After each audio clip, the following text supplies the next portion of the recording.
Hey there. Tonight, we're peeling back the silence of stone walls and candlelit halls to follow a trail most historians won't touch, one that begins in the sands of Egypt and ends beneath the quays of St. Peter. For centuries, the Vatican has quietly gathered the world's most powerful relics, and among them are whispers of something older than Rome itself, fragments of the Nile, sealed in parchment and buried under Latin ink. This isn't a story of treasure, it's a story of control, of what happens when ancient knowledge collides with divine authority and loses. Before we begin, feel free to like or subscribe, but only if you truly enjoy these slow, quiet descents into the past. And I'd love to know, where are you watching from? What time is it in your part of the world? Now dim the lights, let the outside world fade, and settle in. We're about to uncover the Egyptian secrets the Vatican never meant for you to see. It may surprise you that some of the oldest Egyptian artifacts in Europe are not housed in the British Museum or the Louvre, but buried beneath the surface of Vatican City. At just over 100 acres, the world's smallest country contains one of history's most extensive and secretive archives. The Vatican Apostolic Archives, formerly known as the Vatican Secret Archives until 2019, stretch for more than 50 miles through underground corridors, hidden chambers, and locked vaults. Though most famously linked to Catholic history, these archives also house a collection of ancient materials from Egyptium, dating back to the Ptolemaic period. The Roman Empire annexed Egypt in 30 BCE after the defeat of Cleopatra VII and Mark Antony by Octavian, later known as Augustus. With that conquest came centuries of plunder, religious appropriation, and quiet admiration for the land of pyramids and hieroglyphs. Some papyri, statues, and cultic objects found their way into Roman temples and later into Christian hands. Over time, these relics were quietly absorbed into the papal library, often mislabeled or misfiled as curiosities, occult threats, or forgotten fragments of a pagan world the Church sought to replace. Today, only a handful of scholars have seen what lies within those restricted shelves. Many suspect that beyond the papal bulls and royal correspondences, the Vatican has preserved texts that predate Christianity by thousands of year scrolls of Egyptian theology, alchemical formulas, astrological maps, and possibly even surviving fragments of the fabled Library of Alexandria. When the library burned, first under Julius Caesar in 48 BCE and later in unknown incidents, some believe its most valuable contents were quietly relocated to Rome. The Vatican, ever conscious of its role as the guardian of eternal knowledge, may have been chosen as the final resting place. Whether out of reverence or fear, the Church has kept these relics sealed away from the world. But now, as the archives begin opening to broader scrutiny, we are left to wonder not only what has been hidden, but why, and what it might mean if Egypt's oldest secrets were always waiting beneath a Christian throne. The Vatican has long prided itself on being the custodian of sacred tradition, but beneath that image lies a history of quiet acquisition. Throughout the Renaissance and into the Enlightenment, popes were not just religious leaders, but active collectors, driven by a thirst for knowledge that often exceeded the limits of orthodoxy. While Rome burned books deemed heretical, it also quietly gathered those considered too dangerous to lose. In the 16th century, when European explorers returned from Egypt carrying fragments of antiquity amulets, funerary papyri, fragments of temple reliefs, they often brought their findings first to the papal court. Jesuit scholars, particularly active in Alexandria and Cairo, were dispatched as both missionaries and archivists. These were men fluent in Greek, Coptic, and Arabic, tasked not only with preaching the gospel, but with reporting back on theological anomalies, ritual practices, and surviving traces of pre-Christian magic. By the early 17th century, these reports had grown into dossiers, some of which still exist today in the archive's heavily restricted Fondo Jesuitico. There are credible accounts of papal envoys recovering scrolls written in Demotic script, an Egyptian form of writing that emerged around the 7th century BCE and survived into the Roman period. These documents, covered in curses, hymns, and invocations to gods with animal heads, were never translated for public consumption. Instead, they were catalogued in Latin under ambiguous titles like Textus, Ex Oriente, and locked away. Even Pope Benedict XIV, a figure of Enlightenment-era reform, once commissioned a private index of Egyptian artifacts in 1750, but that inventory was later removed from circulation. The reason was clear. Egypt was more than just a former pagan rival. Its symbols, its theology of resurrection, and its sacred geometry mirrored Christian mysteries too closely. To acknowledge those connections would be to acknowledge that the Church's story was not entirely original. And for a religion built on the authority of divine uniqueness, that was a risk the Vatican could not afford to take. Among the many objects rumored to be buried within the shelves of the Vatican Archives is a small bundle of papyrus scrolls tied with faded red twine, supposedly dated to the reign of Ptolemy XII, Rites, who ruled from 80 to 51 BCE. The scrolls are said to contain a sequence of hymns written in praise of Isis, recorded in a mixture of Greek and late Demotic. Though no official record of these hymns exists in the Vatican's public catalogues, references to them have surfaced in the handwritten journals of a German Jesuit scholar named Athanasius Kircher, who studied in Rome during the 17th century. Kircher, a polymath who obsessed over Egyptian lore, believed that Isis worship had influenced the earliest Christian veneration of Mary.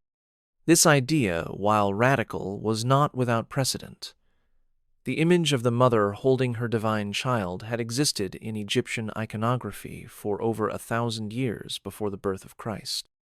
Horus was often shown suckling at the breast of Isis, an image nearly identical to later statues of Madonna and child. Kircher's private correspondences mention a Libellus Marianus Egyptiacus, a little Marian book from Egypt which he believed had been stored by Vatican officials in a sealed cabinet. If this manuscript exists, it may be one of the earliest theological texts to reveal how Christian imagery emerged from older Egyptian motifs. Whether this was a deliberate transformation or a subconscious absorption is still debated, but the implications are profound.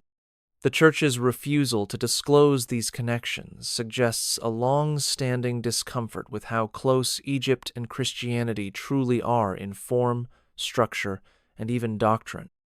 These hidden scrolls, if they are ever released, would challenge not only our understanding of Egyptian religion, but also the origins of Christian symbology.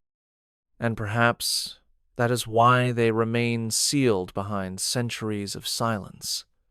In the end, it is not the strangeness of Egyptian belief that frightens the Church, it is the familiarity.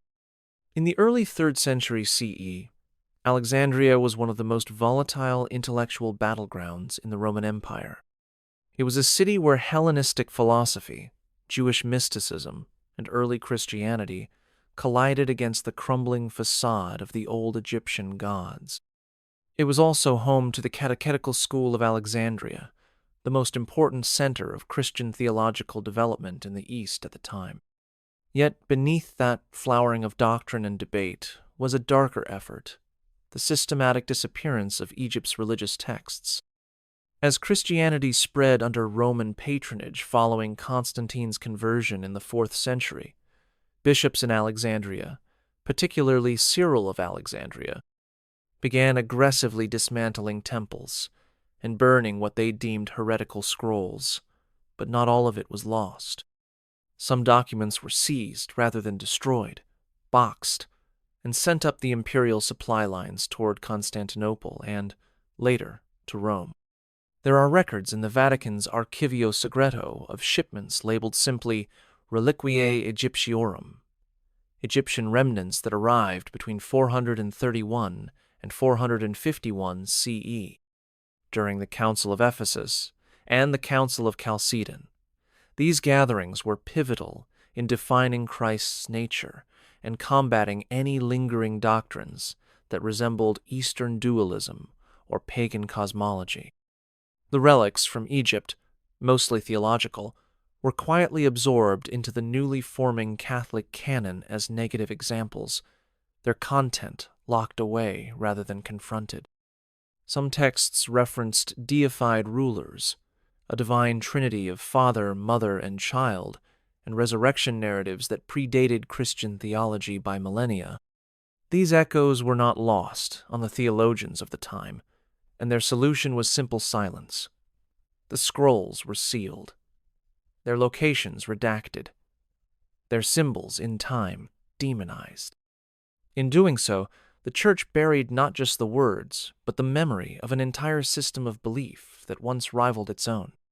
Today, all that remains of these early acquisitions are faint notations in ink, the kind made by clerks who never intended anyone to ask questions. But in those margins, Egypt still breathes. If you ever walk through St. Peter's Square and look toward the center, you'll see a towering obelisk standing silently over the cobblestones. What most tourists don't realize is that the structure before them is not Roman in origin, it is Egyptian. Originally erected by an unknown pharaoh, this red granite obelisk once stood in Heliopolis over 2,000 years ago, long before Christianity was born. Emperor Caligula had it transported to Rome in 37 CE, and it was eventually placed in the center of Nero's circus, where early Christians were executed. Centuries later, in 1586, Pope Sixtus V ordered it moved to its present location outside the Vatican Basilica, declaring it a symbol of Christian triumph over paganism. But what if that story was never quite so simple? Hidden in Vatican architectural archives are drawings and annotations from the Renaissance engineers who moved the obelisk, including Domenico Fontana. In one of his lesser-known letters, Fontana alluded to inscriptions found beneath the obelisk's base hieroglyphs that had been deliberately scraped off in antiquity, possibly by Roman priests who feared the sacred power they carried. These markings, according to Fontana, were not idol decorations, but something closer to a code, an ancient invocation. Some believe that transcripts of the erased inscriptions were copied and placed in the Vatican's inner archive under the Codices Egyptiaci collection, where they remain untranslated to this day. Why such secrecy over a stone already stripped of its meaning? Perhaps because the Church feared it still held something dangerous. In ancient Egypt, obelisks were not monuments. They were living pillars, channeling the sun god Ra and anchoring cosmic order on earth. To place one at the heart of the Catholic world may have symbolized dominance, but it also risked importing something older than Christianity itself, something that still watches, unmoved, as the centuries pass. In the early 20th century, the Vatican faced an unexpected crisis not from Protestant reformers or secular governments, but from within its own scholarly circles. A small group of Jesuit historians working in Cairo had uncovered fragments of a manuscript in the monastery of St. Paul the Anchorite near the Red Sea. The text, written in Coptic and translated from older Egyptian traditions, appeared to describe a pre-Christian resurrection ritual centered around Osiris. Unlike the usual funerary texts, this version contained elements uncomfortably close to Christian sacraments: a death, a burial, a descent into darkness, and a return in divine form. The Jesuits, led by Father Michel Aboud, were startled not only by the content, but by its reverence, its poetic cadence, and its eerie familiarity. Fearing theological controversy, the Vatican recalled the team and quietly removed the manuscript from Egyptian soil. Today, The scroll identified only as Fragmentum Osiris IX stored in a climate-controlled vault inside the Vatican Library. It has never been published in full. What makes this incident so significant is the Vatican's response. Rather than refute the text or discredit its origins, church officials chose silence. The manuscript was indexed under comparative mythological interest, a vague label used to shield sensitive materials from broader review. Since then, references to Osirian theology have been methodically excluded from official church histories. But scholars who have caught glimpses of the manuscript say it blurs the lines between myth and liturgy in ways that few are willing to admit. If the story of Osiris predates and parallels the story of Christ, what does that say about the uniqueness of Christian doctrine? And if both religions offer a path through death to renewal, are they truly enemies or distant cousins? These are the questions the Church has refused to answer for nearly a century. Instead, it has kept the scroll quiet, as if fearing that a whisper from Egypt might still echo through the halls of St. Peter's. In the vast, rarely discussed sublevels beneath the Vatican museums, beyond the displays open to tourists, lies a chamber known only to a few curators and archivists. Among its most unusual contents is a relic unlike anything commonly associated with Christianity: mummified hand, delicately wrapped in linen, adorned with gold rings bearing the cartouche of an early 18th dynasty ruler. There is no public record of how or when this artifact arrived in Rome, though internal documents from the Vatican's Museum of Ethnology suggest it may have been brought to Europe by Italian soldiers returning from Napoleon's Egyptian campaign around 1801. What's particularly strange is that the object was never catalogued alongside other ancient artifacts. Instead, it was quietly moved to a private ecclesiastical collection reserved for items deemed theologically disruptive. The Church has always been cautious about relics that blur the line between veneration and idolatry, and this hand seems to occupy a troubling space between the two. In ancient Egypt, mummified limbs were sometimes removed intentionally from royal bodies and given as protective talismans to priests. The presence of such an object inside the Vatican, a place that publicly condemns necromancy and occult symbolism, raises obvious contradictions. Yet the hand remains, housed in a glass case, watched by a camera and never displayed. Some whisper that its presence was once used in secretive theological discussions about the universality of resurrection, that if a pharaoh could preserve his body and soul for eternity, perhaps the principle of eternal life existed before Christianity and outside of it. Of course, no official church doctrine supports this idea, but the fact that this relic has not been destroyed or discarded suggests something more complex. The Church may condemn paganism, but it does not always erase it. Sometimes, it simply locks the door and swallows the key. In 1667, a Jesuit priest named Father Lorenzo Vitelli recorded a peculiar event in his travel journals during a stay in Cairo. He had been granted access to a private Coptic library maintained by a desert monastic order, and came upon a fragmented codex describing a device referred to as the Eye of the Sky. The text was obscure, heavily metaphorical, but it made reference to an object capable of observing distant lands and even past events. Father Vitelli, who had already sent several rare manuscripts back to Rome under orders from the Congregation for the Propagation of the Faith, included this codex in his next shipment. Upon arrival in the Vatican, it was placed into the restricted shelves of the Archivum Secretum and noted in Latin as Fragmentum Oculi Aetheris. Most dismissed it as symbolic mysticism. But centuries later, in the 1950s, interest in the fragment was quietly revived when Cardinal Eugene Tisserant, then head of the Vatican Library, allegedly ordered a new translation. What he found disturbed him. The language in the codex bore striking resemblance to theoretical ideas emerging in modern physics and optics concepts, involving light, memory, and spatial recording that should not have existed in the ancient world. Though no official publication followed, references to the fragment appear in Tisserant's private annotations, including a phrase that stands out: more than myth, less than machine. This has led some modern researchers to connect fragmentum oculi aetheris with the legendary chronovisor, a rumored Vatican device said to allow visions of the past. While the existence of such a machine remains unverified, the link to an Egyptian source document raises unsettling questions. Could remnants of ancient Egyptian science or ritual technology have survived long enough to influence secret church experiments?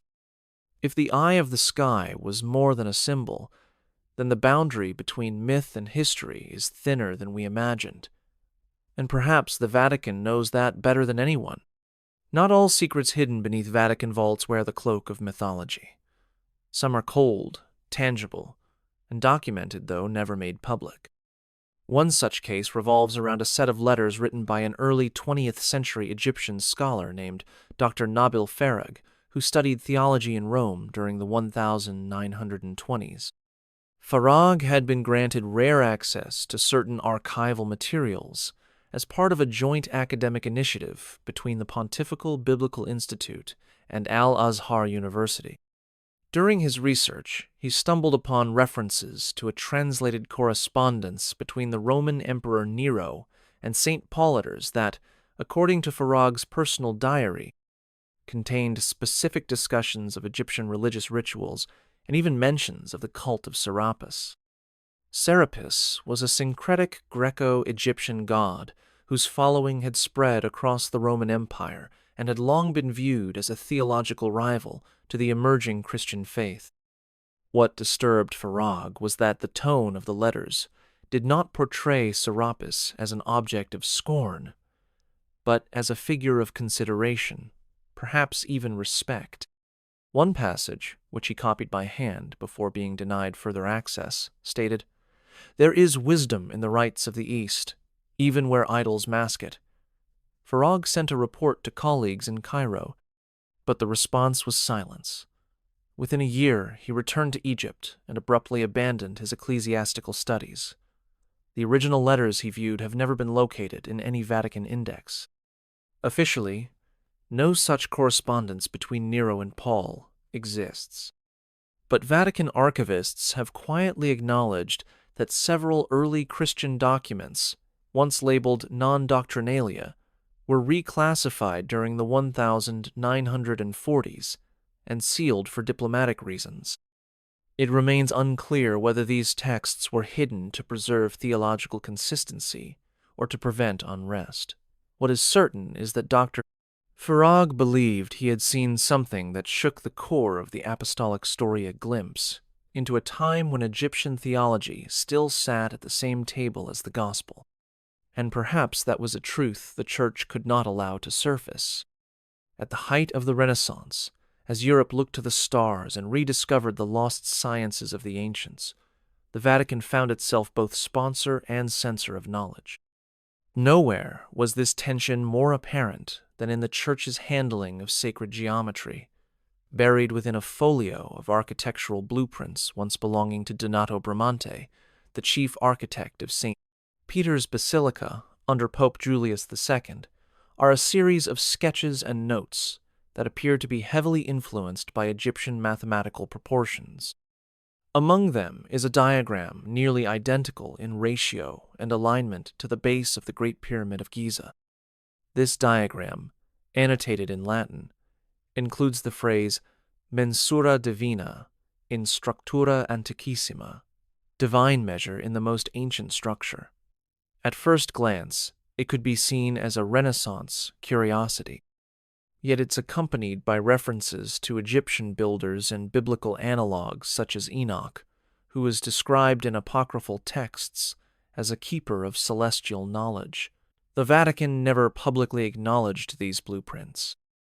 They remained tucked into a sealed architectural dossier until 1970 929, when they were briefly examined by Monsignor Ludwig Kaas, a German priest and antiquarian. His notes mention the presence of an oriental schema of resurrection, linking the layout of Giza's pyramids to certain floor plans of early Christian basilicas. The implication is subtle, but radical, that the structures built by Catholic architects were not merely Christian, but cosmically aligned using principles drawn from ancient Egypt. If true, it would mean that some of Christianity's most sacred spaces carry silent echoes of pyramidic order and sun worship. The Church has consistently denied any theological borrowing from Egypt, preferring to frame its visual culture as a break from paganism. But inside the archives, paper and ink tell a different story. Perhaps faith was never as separate from the past as we were told.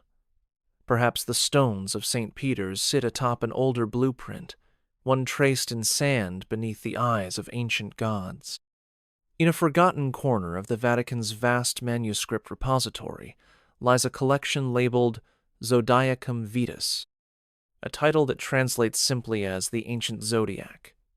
Unlike the star charts commonly associated with Greco-Roman cosmology, these documents are believed to derive from Egyptian astronomical traditions, particularly those found on the ceiling of the Temple of Hathor at Dendera. The Dendera zodiac, carved in stone during the late Ptolemaic period, is a detailed celestial diagram that charts stars, planets, and constellations using a symbolic system unique to Egyptian thought.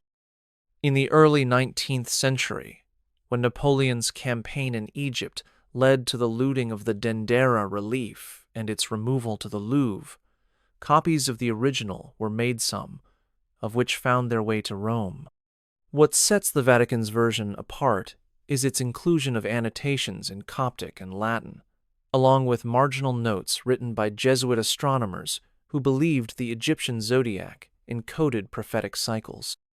A Jesuit named Paulo Maria Carafa, who studied the texts in the 1840s, reportedly warned that certain planetary alignments described in the scrolls seemed to foreshadow periods of great spiritual upheaval, including dates eerily close to the French Revolution and the rise of fascism in Italy. The Church, already cautious about astrology and its potential to undermine divine providence, ordered the scrolls restricted. They were placed in a locked vault beneath the Apostolic Library and have remained unseen by the public ever since. What makes these documents so dangerous is not their predictions, but their precision. Ancient Egyptian astrologers did not simply gaze at stars. They believed the heavens mirrored the divine order on earth, that celestial movements could alter fate, kingship, even the breath of gods. If Vatican scholars once feared these charts, perhaps it was because they glimpsed a system too coherent, too old, and far too close to the divine mechanics the Church claimed as its own. And so the stars of Dendera remained silent, buried not in sand but in secrecy. It was in 1898, during a quiet reorganization of the Vatican's ethnographic collection, that a wooden crate was discovered deep within a sealed storeroom. Inside were fragments of carved ivory, linen wrappings, and a small funerary tablet bearing the name of a priest of Thoth, the Egyptian god of wisdom and writing. The pieces had no accompanying inventory. There is no record of when they arrived, who delivered them, or under whose authority they had been stored. The only clue was a faded shipping label in Italian, marked Porto di Livorno, 1805, a known exit point for relics smuggled out of Egypt during the Napoleonic period. What puzzled Vatican curators most, however, was not the presence of Egyptian remains, but the symbols etched into the ivory tablet. Among the hieroglyphs were 3 signs that closely resembled characters used in early Christian cryptographies, specifically the staurograph, a symbol that combines the Greek letters tau and rho, often used in the earliest manuscripts to denote the cross of Christ. Scholars familiar with both scripts found the resemblance unsettling. It was either a coincidence of symbols across cultures, or it pointed to something more complicated, a transference of sacred signs that predated Christianity. In the decades that followed, the artifact was quietly moved to the Museo Missionario Etnologico, where access remains strictly controlled. Though it has never been placed on public display, internal correspondence confirms that several popes, including Pius XI and Paul VI, were made aware of its existence. Neither took public interest. Instead, the object became another buried artifact, filed away with the strange and unclassifiable. But to those who have studied its markings, the ivory tablet stands as a challenge to historical orthodoxy. It suggests that symbols central to Christian identity may have traveled a longer road than we were taught passing through Egyptian hands, inscribed on forgotten shrines, long before they were etched into stone in Rome. And perhaps that is what the Church fears most, not that Egypt corrupted Christianity, but that it quietly fathered it. In 1963, during the height of the Second Vatican Council, a young scholar named Father Henri Maillard was granted temporary access to a restricted section of the Apostolic Archive to assist with cataloging ancient correspondence. Among the stacks of diplomatic letters and royal petitions, he encountered a weathered scroll case labeled simply Aegyptus, Confessio Extra Canonem. Inside was a vellum-bound manuscript, copied from an earlier Coptic text, its origin traced to the monastery of St. Shenouda in Upper Egypt. The manuscript was unusual in both content and tone. It did not read like a sermon or a biblical commentary, but more like a confessionone not given to a priest, but spoken to something older and faceless. The text told the story of a Christian abbot tormented by dreams of Thoth, the ibis-headed Egyptian god of sacred knowledge. In these dreams, the abbot was shown a library buried beneath the sands near Memphis, filled with books bound in copper and inked with indigo, containing wisdom deemed forbidden even to angels.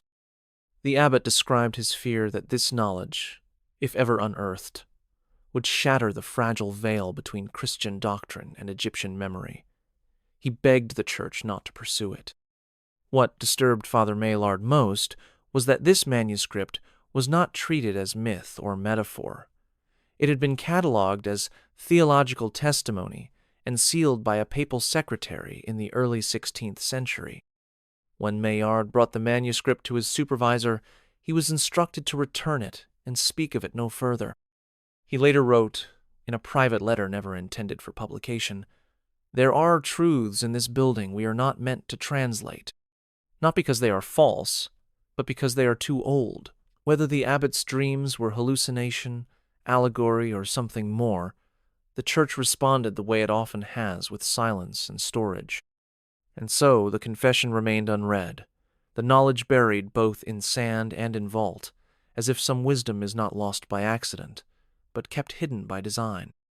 In the cool, echoing corridors beneath the Sistine Hall, there exists a map room known only to a few archivists.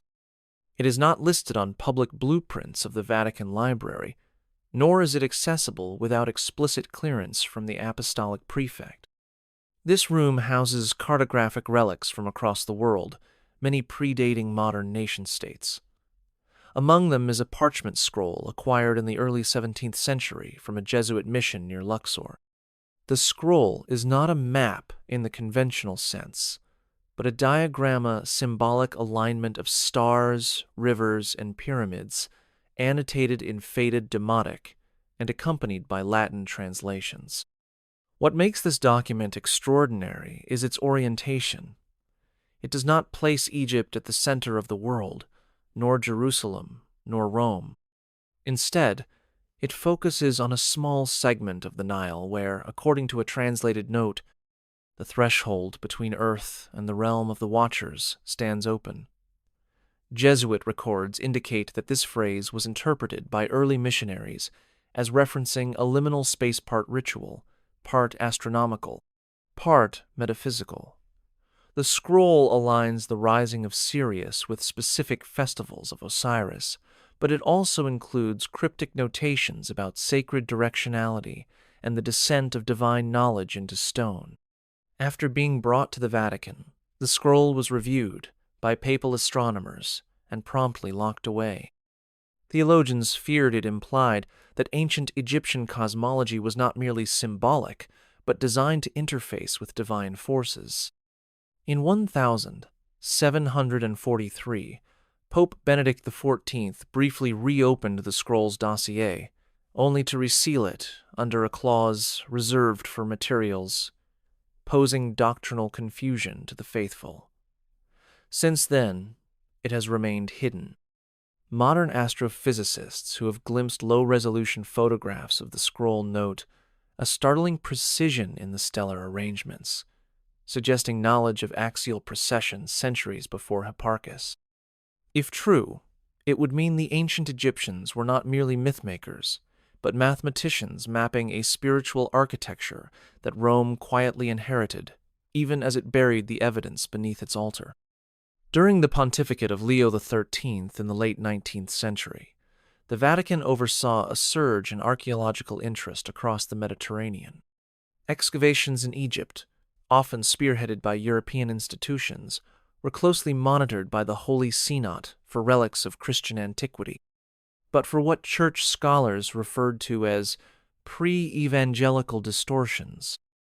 Among these monitored digs was a lesser-known site in Middle Egypt, where Jesuit missionaries partnered with local monks to recover scroll fragments from what appeared to be a priest's library near the ruins of Hermopolis, the city sacred to Thoth.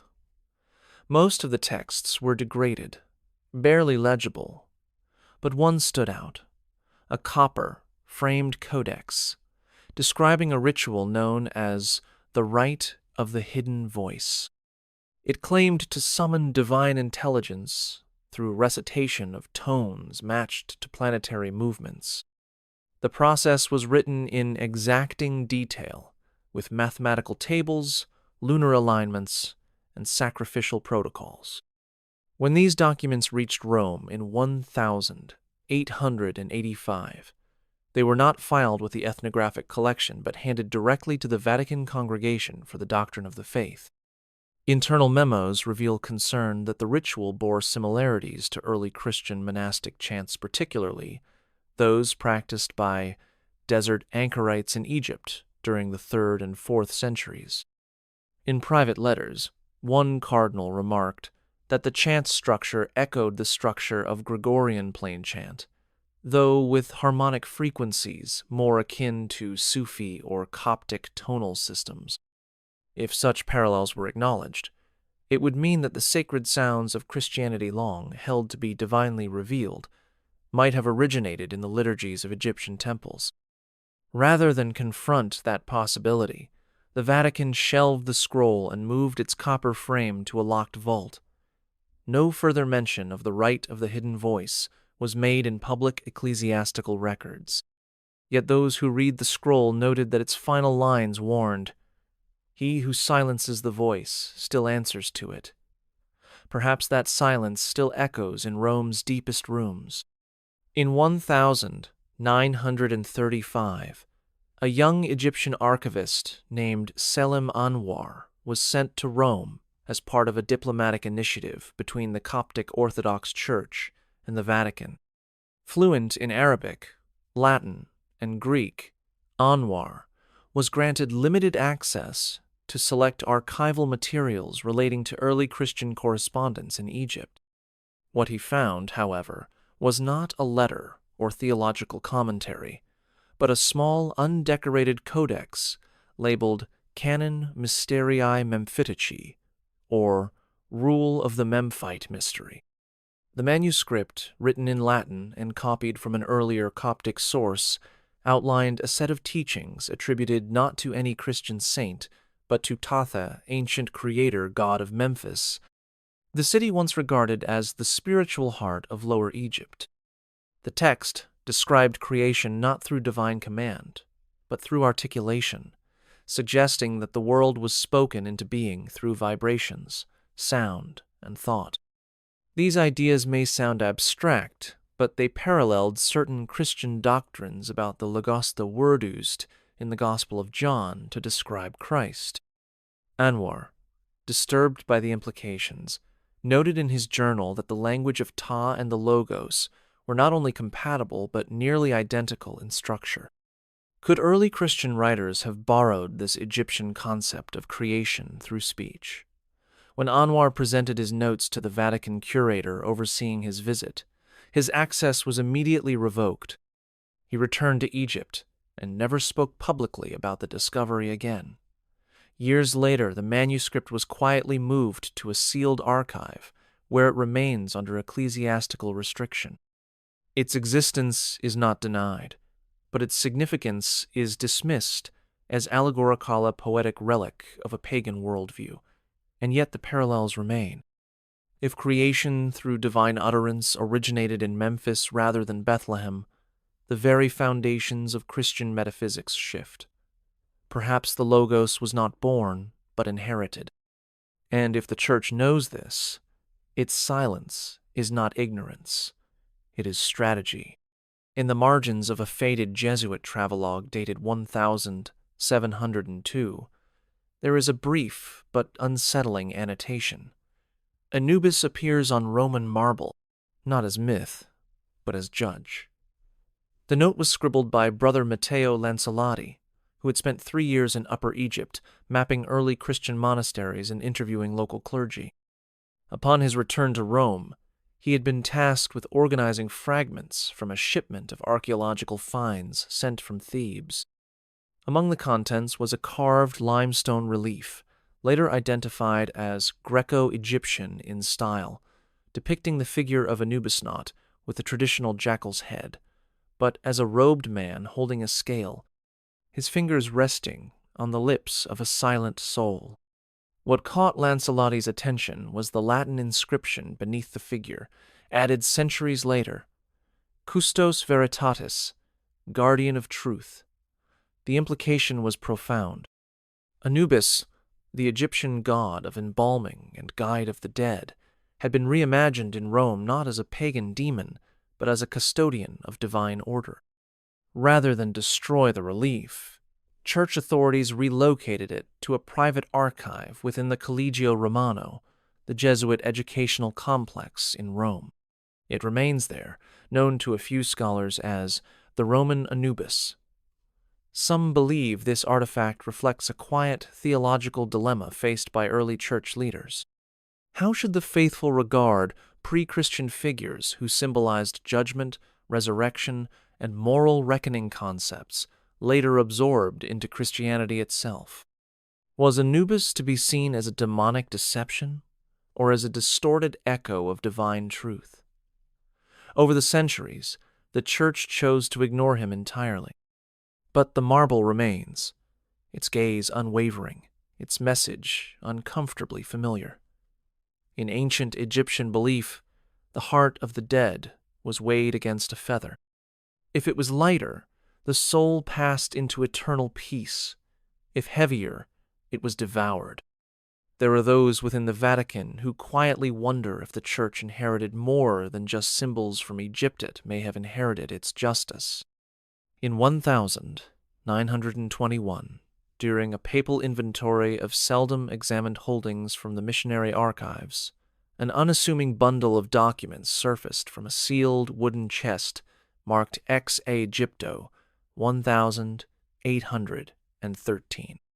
Inside were several weathered letters and a curious bound text labeled Pax Sub Sol, meaning peace beneath the sun. The manuscript was written in Italian, but its contents had clearly been translated from an older source, most likely Coptic or late Demotic Egyptian. Its subject was no ordinary theology. It described in lyrical but precise terms a diplomatic exchange between early Roman bishops and a priestly order from Elephantinian Island at the southern edge of Egypt near modern-day Aswan. The text proposed a spiritual treaty, not of conversion, but of coexistence. In it, the sun was revered as a divine presence acceptable to both traditions, so long as it was not worshipped but acknowledged as the visible sign of the invisible. The bishop in the text unnamed, but likely based on a real early church, figure affirmed the value of Egyptian moral codes, their rituals of purification, and even their reverence for Ma'at, the principle of cosmic balance. No known church council ever acknowledged this treaty, nor is it referenced in the records of doctrinal development. Yet Pax Sub Sol exists, and Vatican archivists have admitted privately that its authenticity is difficult to dispute. If accurate, the document implies that the early church did not entirely reject Egyptian spirituality. It negotiated with it. There is no heresy in acknowledging the sun, the manuscript says, only in failing to see what it points to. Such a message, though once considered harmless poetic theology, became dangerous in the modern age when the purity of doctrine was deemed inseparable from the supremacy of the Church.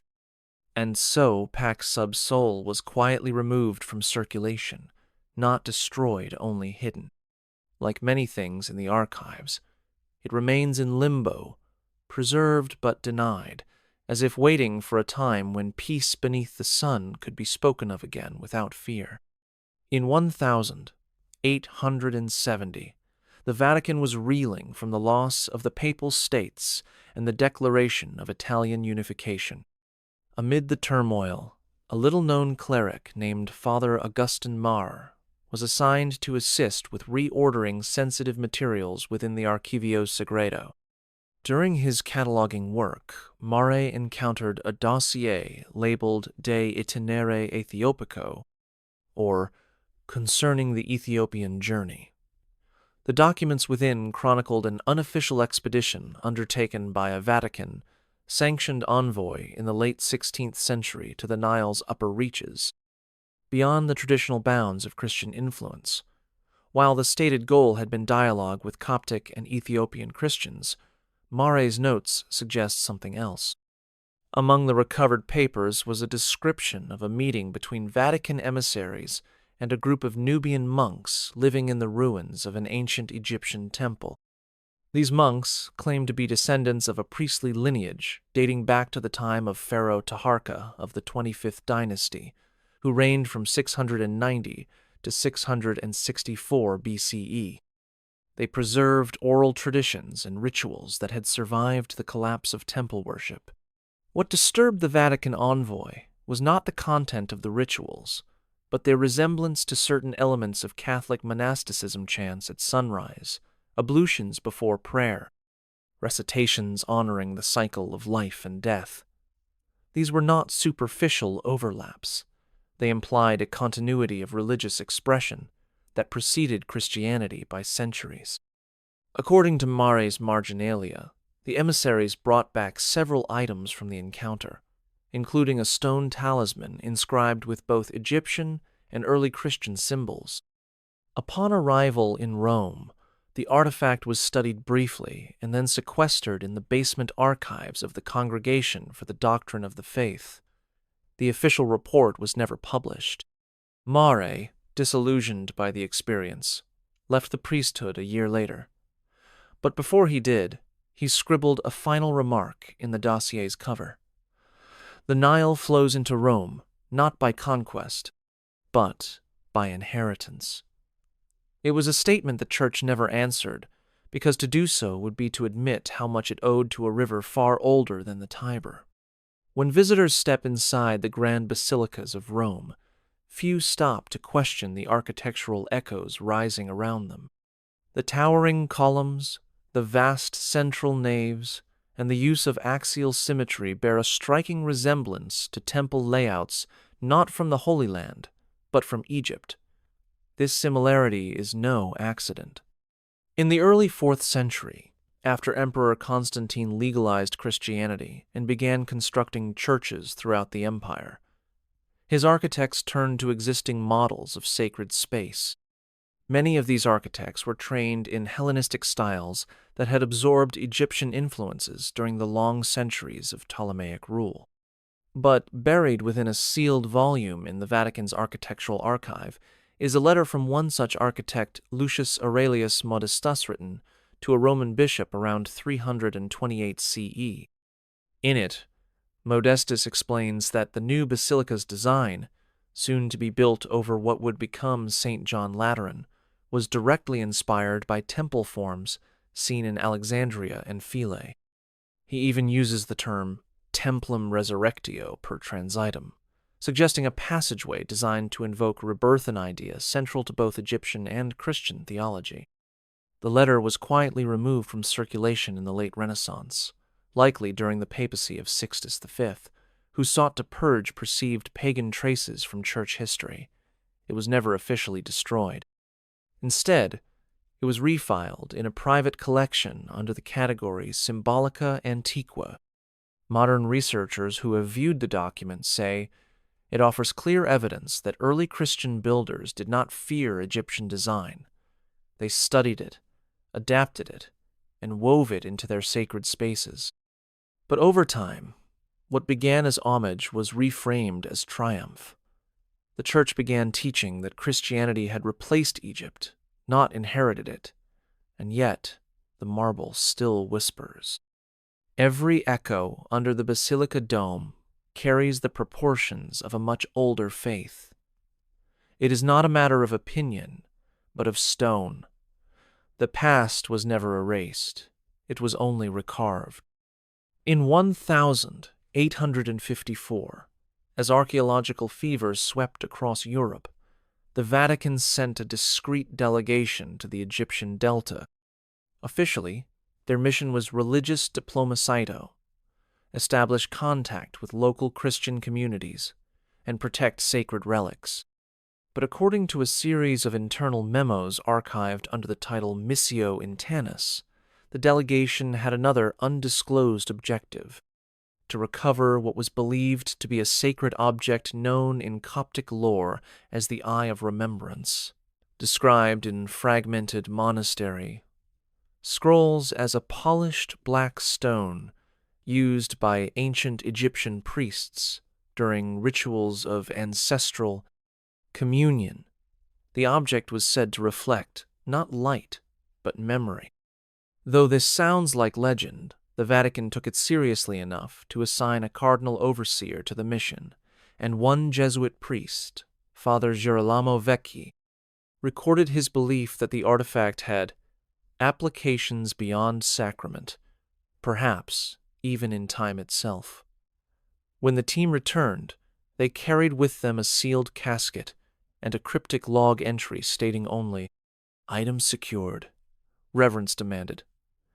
Inquiry postponed." That casket now resides in the Vatican's subterranean reliquary, labeled lapis ignotus, or unknown stone. It has never been displayed, never studied by independent researchers, and only referenced in passing by ecclesiastical staff. Some believe it is nothing more than a mythic curiosity, another relic with exaggerated lore. But whispers within the Pontifical Academy of Sciences suggest otherwise. In the 1970s, a Vatican technician reported that instruments placed near the casket malfunctioned. Batteries drained, compasses spun. The technician was later reassigned. To this day, access to lapis ignitus remains tightly controlled, and the original field journal kept by Father Vecchi has gone missing. The object may be inert stone, or it may be something more, something that bears witness. In ancient Egyptian theology, to remember the past was to keep it alive. Perhaps that's what the stone does. And perhaps the Vatican hides it not because it is dead, but because it still remembers. In a sealed wing of the Apostolic Palace, beyond the reach of public scholars, sits an unlabeled wooden chest, known to archivists only as Capella Noctista, Chapel of Night. Within it lies a manuscript bound in goat leather, its title nearly rubbed away but still partially legible, Evangelium Sobeki, or the Gospel of Sobek.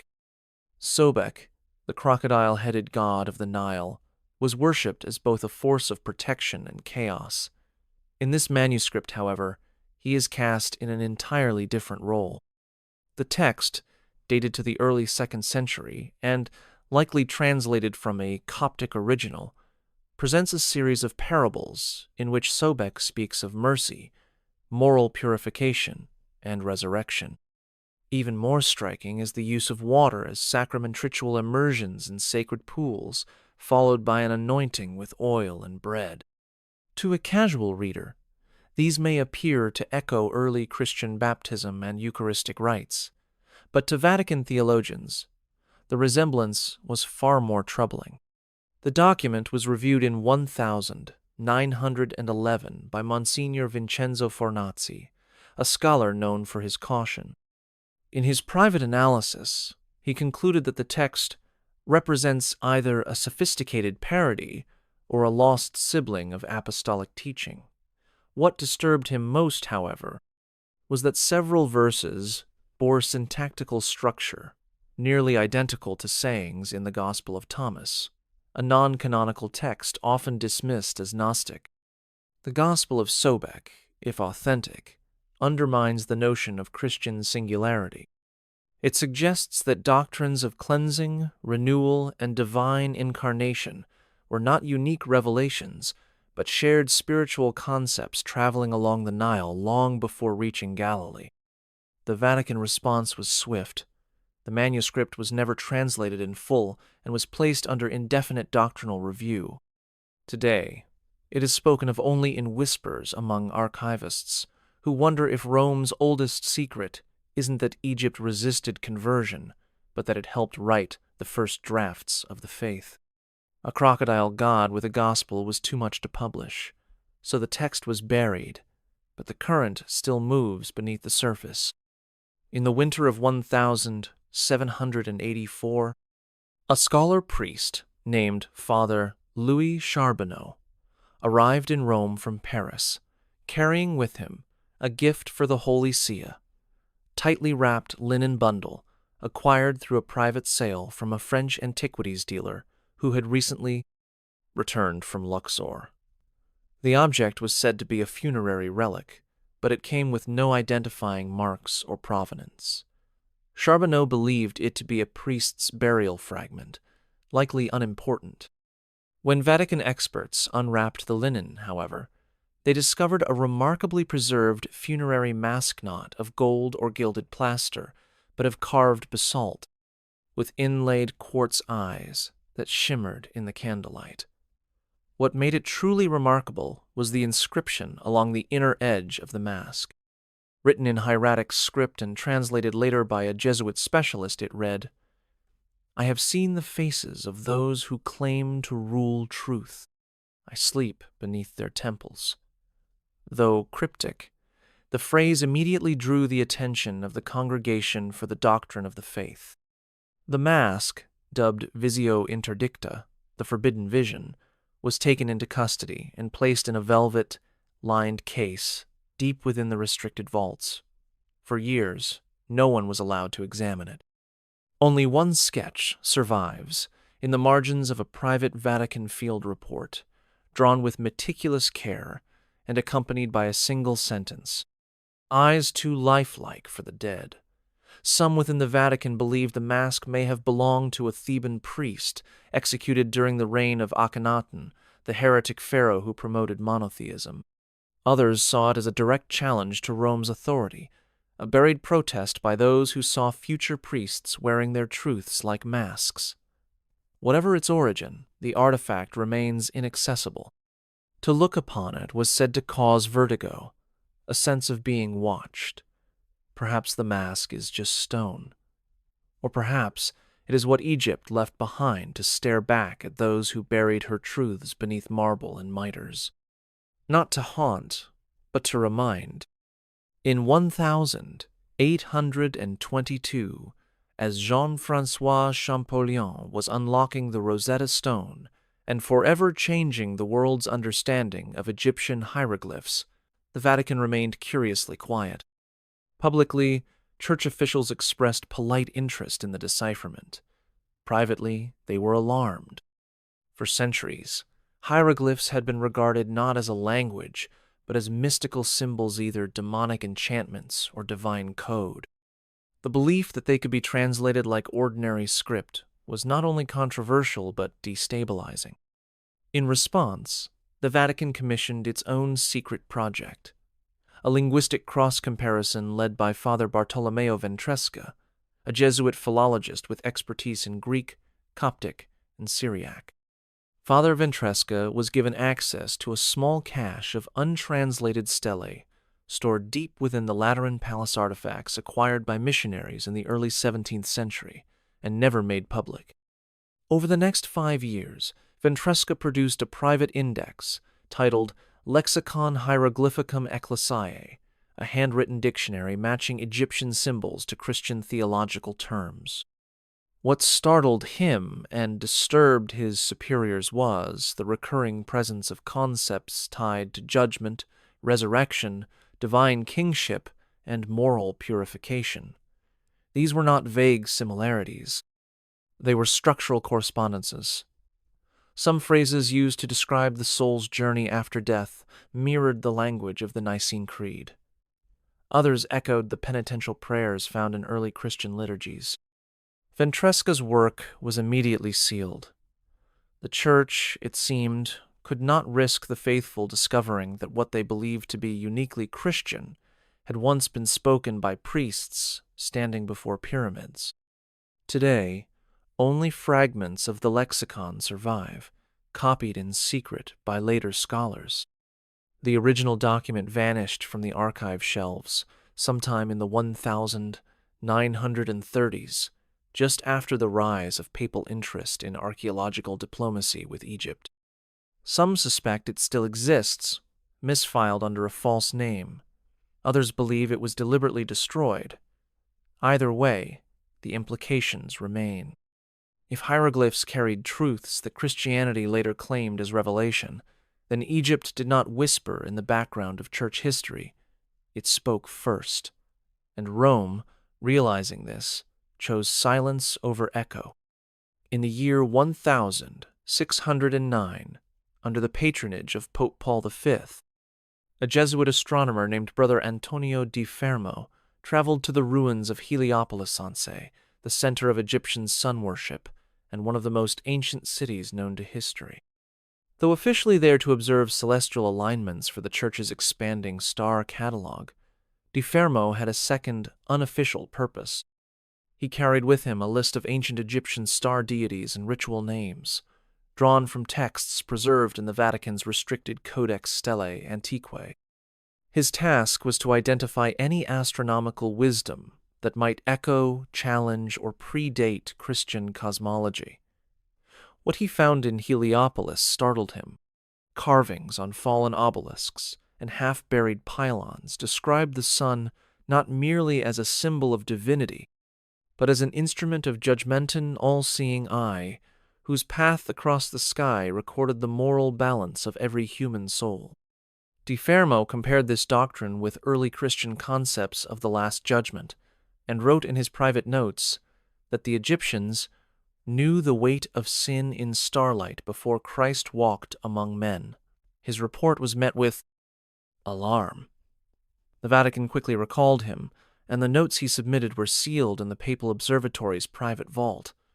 According to a second-hand account written decades later, Di Fermo also brought back a fragment of carved basalt bearing the name of Ra and a phrase that roughly translates to, "He who shines upon the hidden." The fragment was kept under a cloth in the Vatican Observatory for years before being transferred to a classified reliquary beneath the Apostolic Palace. Why the secrecy? Perhaps it was fear that the very heavens long considered the domain of Christian order had once been charted, interpreted, and even worshipped in ways far too close for comfort. Di Fermo's Heliopolitan report was never published. He died in quiet disgrace, his legacy buried beneath the same silence that now veils the sun's earliest shrine. The stars still shine, but in Rome, not all their messages are allowed to be read. In 1752, a Vatican diplomat named Monsignor Pietro di Rinaldi was dispatched to the court of the Ottoman governor in Cairo. His assignment was purely political secure protections for Christian pilgrims traveling through Upper Egypt. But during his stay, Rinaldi grew fascinated with a local legend whispered by both Muslim clerics and Coptic monks. It concerned a hidden chamber beneath the ruins of an old temple in Abydos, believed to house a papyrus known as the Chronicle of Breath. Said to be written during the reign of Seti I in the 13th century BCE, the document supposedly described a divine substance called Sa, the animating force of life, and claimed that those who mastered its rhythm could extend consciousness beyond death. Whether out of curiosity or conviction, Rinaldi paid a local scribe to guide him into the ruins. What he found there remains unclear.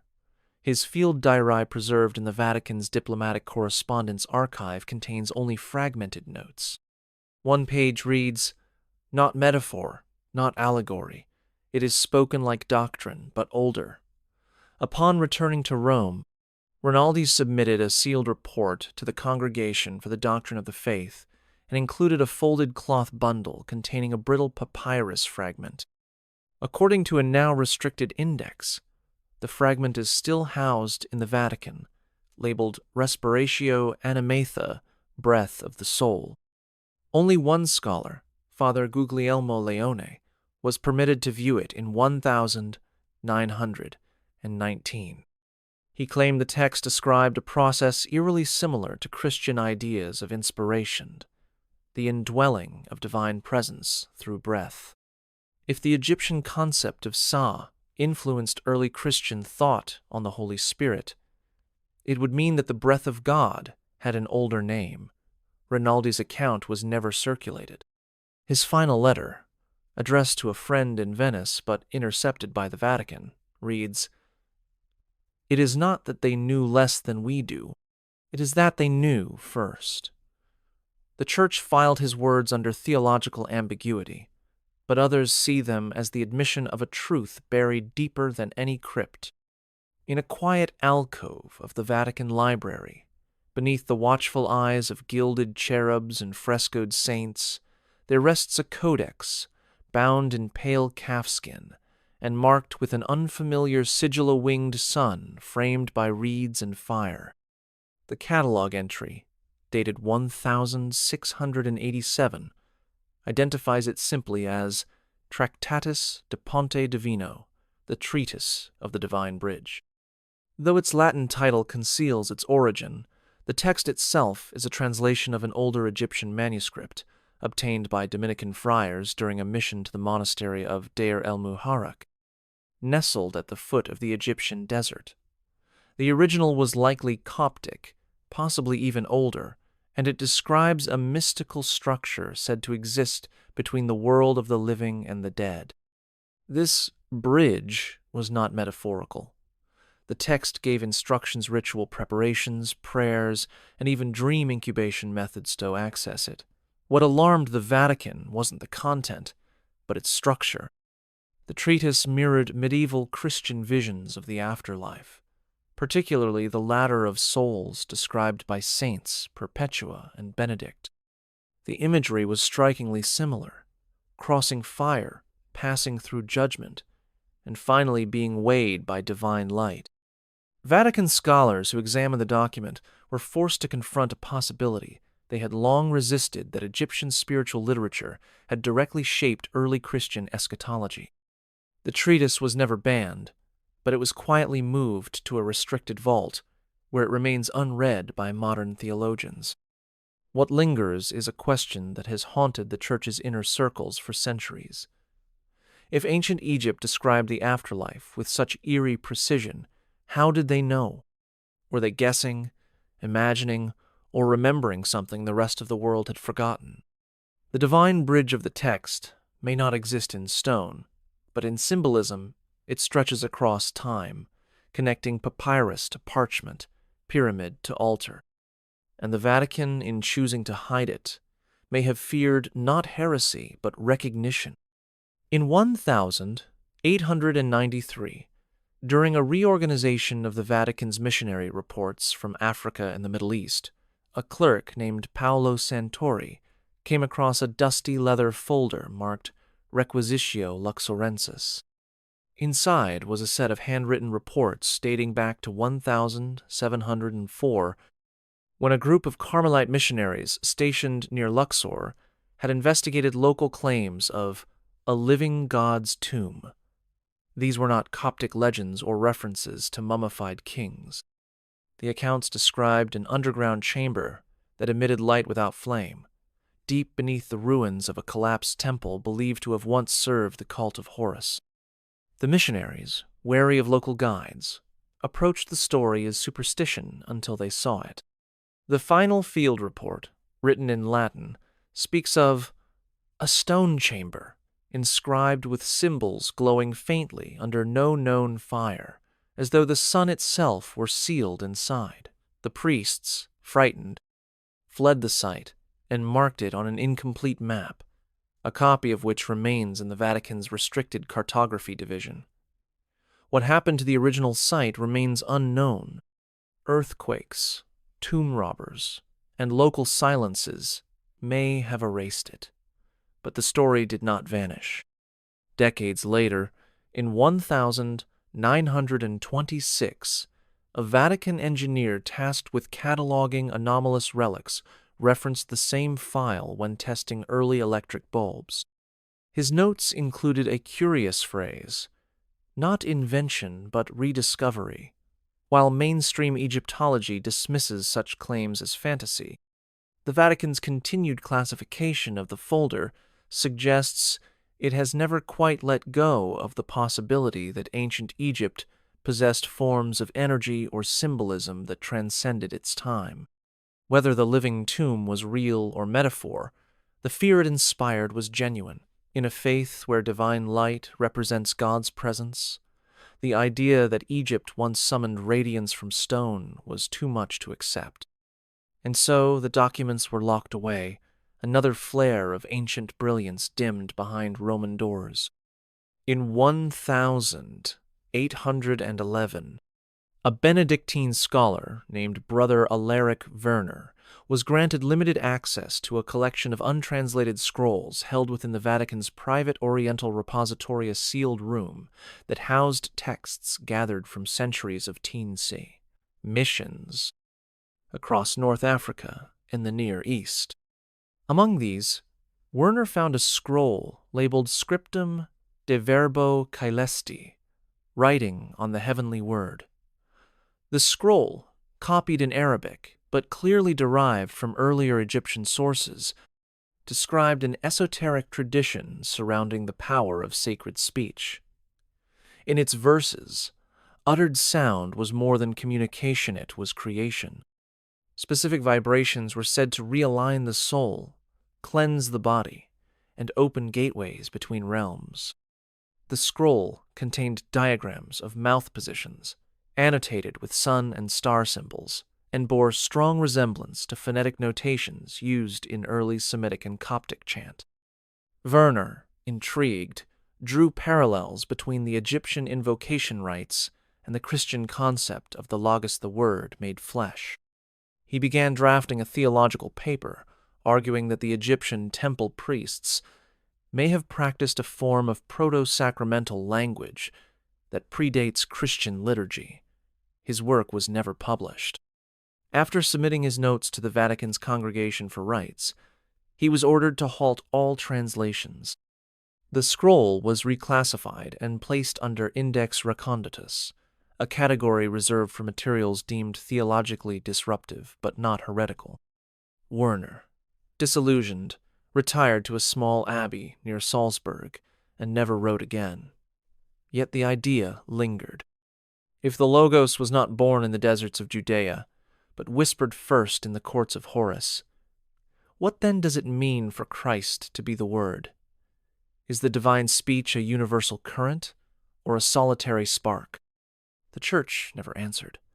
It simply locked away the scroll, and with it, a vision of language that may have bridged pyramids and cathedrals with nothing more than breath.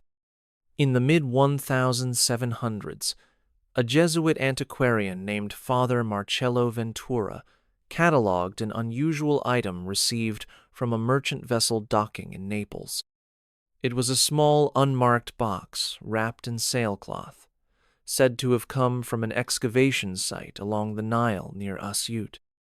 Inside was a bronze mirror tarnished with age, its handle carved with lotus flowers, and crowned with the unmistakable face of Hathor, the Egyptian goddess of joy, love, and resurrection. Mirrors such as this were common in temple rites, used not only for grooming but for rituals of reflection, both literal and metaphysical. But this one was different. According to Ventura's private notes, when exposed to flame or sunlight, the mirror briefly revealed strange symbols across its surface markings, not visible in ordinary conditions. He believed they were a script related to the so-called language of light, a term used in some Coptic mystical writings to describe divine communication through vision. The artifact was quickly removed from general review and placed under ecclesiastical protection. Though no formal record appears in published inventories, a faded reference to the mirror survives in the margins of the Liber Obscuritas, a Vatican registry of perilous or untested relics. What makes this mirror so unsettling is not its age or its symbolism, but what it implied to the few who studied it, that ancient Egyptians may have possessed not only physical tools, but a system of perceptual enhancement linked to consciousness and ritual. The mirror was not just a reflection of the self, but a portal into meaning. Some within the Church speculated that such devices, if real, posed a threat to sacramental uniqueness. Others wondered if early Christian mystics inherited similar practices through desert ascetics who had once lived among temple ruins. The artifact has never been displayed, and its surface, now dulled by time and secrecy, remains unseen. But somewhere in the archives, the face of Hathor still lies hidden behind, bronze-waiting, perhaps, for someone brave enough to look. In 1902, amid rising European interest in spiritualism and ancient mysticism, the Vatican quietly convened a private commission to review a group of recently acquired scrolls from a Coptic monastery near Aswan. These scrolls, written in a mixture of Sahidic Coptic and late Demotic Egyptian, were catalogued under the vague title Documenta Funebria non-canonical funerary documents. Among them was a text known to church archivists today simply as the Ladder of Fire. Its contents defied easy classification. The text described, in visionary language, the soul's ascent through 7 thresholds after death, each guarded by a deity whose identity blurred the lines between Egyptian neiters and archangelic forms found in early apocryphal Christianity. At the 3rd gate, a being with a falcon's head and a flaming sword weighed the soul's memory, not its deeds. At the 6th, the soul passed through light so intense it burned away speech, leaving only intent. The 7th, known only as the Eye, did not judge at all. It merely watched. The scroll's final passage declared that to ascend is to remember, and that death was not an ending, but the recovery of a name lost in the womb. Church scholars were unsettled. Theological overlaps with Christian mysticism were undeniable. But worse, the text hinted that early Christian visions of heaven, particularly those found in the Apocalypse of Peter and the Ascension of Isaiah, may have evolved from older Egyptian metaphysical systems. The Church never condemned the scroll outright, but access was swiftly restricted. One cardinal reportedly asked whether the Vatican should continue housing mirrors that show our own face too clearly. The Ladder of Fire remains unread by modern eyes, sealed behind the marble calm of a city that prefers its dead to stay quiet. But in its silence, the scroll burns on its vision of judgment, not as punishment, but as memory returning to light. In the early 1800s, as Napoleon's scholars were cataloging the remains of ancient Thebes, the Vatican dispatched one of its own, Monsignor Giulio Bernardi, a linguist with a reputation for discretion. He was instructed to follow the French expedition closely, not to interfere, but to observe. What Bernardi returned with was not a crate of artifacts, but a single book, carefully wrapped in black cloth, and accompanied by a short note written in his own hand. This must not be read without fasting. The manuscript, which now resides in the Vatican's Collectio Obscura, is referred to as Liber Tenebrarum, Veritatis, the Book of the Dark Truth. Though never displayed publicly, descriptions of its contents survive in internal reports. The text is written in a strange script resembling late Coptic with Egyptian logograms inserted intermittently. Its central claim is startling, that the world was not created once, but continuously, through ritual and observation. Each day, the book claims, must be spoken into orderer. It slips into chaos. The text is filled with invocations to ancient deities, but framed in a liturgical structure eerily similar to the Catholic Mass, complete with offertory phrases, prayers of protection, and a final passage resembling a benediction, though addressed to the one behind the sun. What disturbed Vatican theologians most was not the presence of pagan elements, but their precision.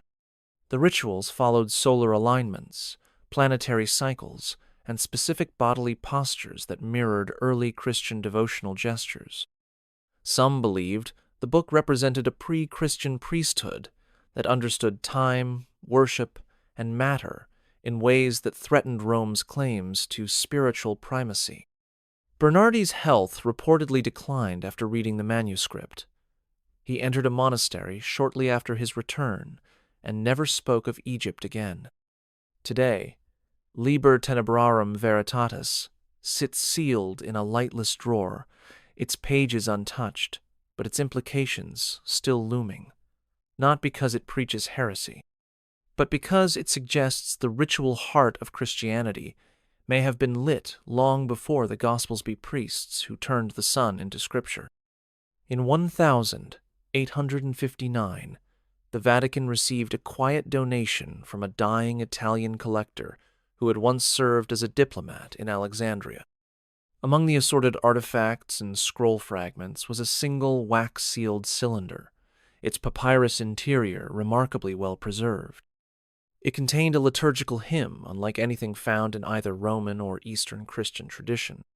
Written in a blend of Koine Greek and older Egyptian syntax, the hymn invoked the voice of the buried sun and described a moment at dusk when all things, souls, shadows, and stars pause to remember their origin. What made this fragment extraordinary was not only its language, but the musical notation that accompanied it. Carefully etched above the lines were tonal symbols, laid out in a form that matched early Byzantine neumes, the precursor to modern musical notation in the Christian West. But these symbols were older, more geometric, and arranged in a spiral. When reconstructed by a Vatican cantor in 1891, the melody produced was haunting, neither major nor minor, but floating in tonal ambiguity. Listeners described an eerie sensation, as if the sound bent time, calling something forward rather than simply echoing back. The manuscript was promptly moved to the Office of Liturgical Doctrine and never sung again. Internal correspondence reveals concern that the hymn's theological contentits, implication that divine memory predates both scripture and sacrament, was incompatible with the Church's doctrinal rhythm. Yet it was not destroyed.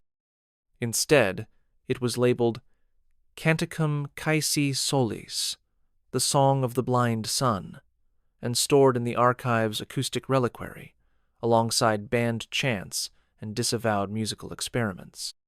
The song's final line reads, "Let the shadows sing back to the light." For some, it was poetic heresy. For others, a glimpse of a time when Egypt sang its faith into stone, into silence, into sky, and perhaps into Rome, not by force, but by sound. In the spring of 1797, as Napoleon's army marched toward Rome and revolution hung thick in the air, a small cadre of Vatican officials gathered in a candlelit chamber beneath the Apostolic Palace to secure what they called the volatile texts. Among the dozen items relocated that night was a single folio, wrapped in faded red silk and bearing a papal seal dated to 1523. Its contents were known only to a few, though referenced obliquely in a footnote to the Annales Sacri Vaticani as the Egyptian Testament of the Heart.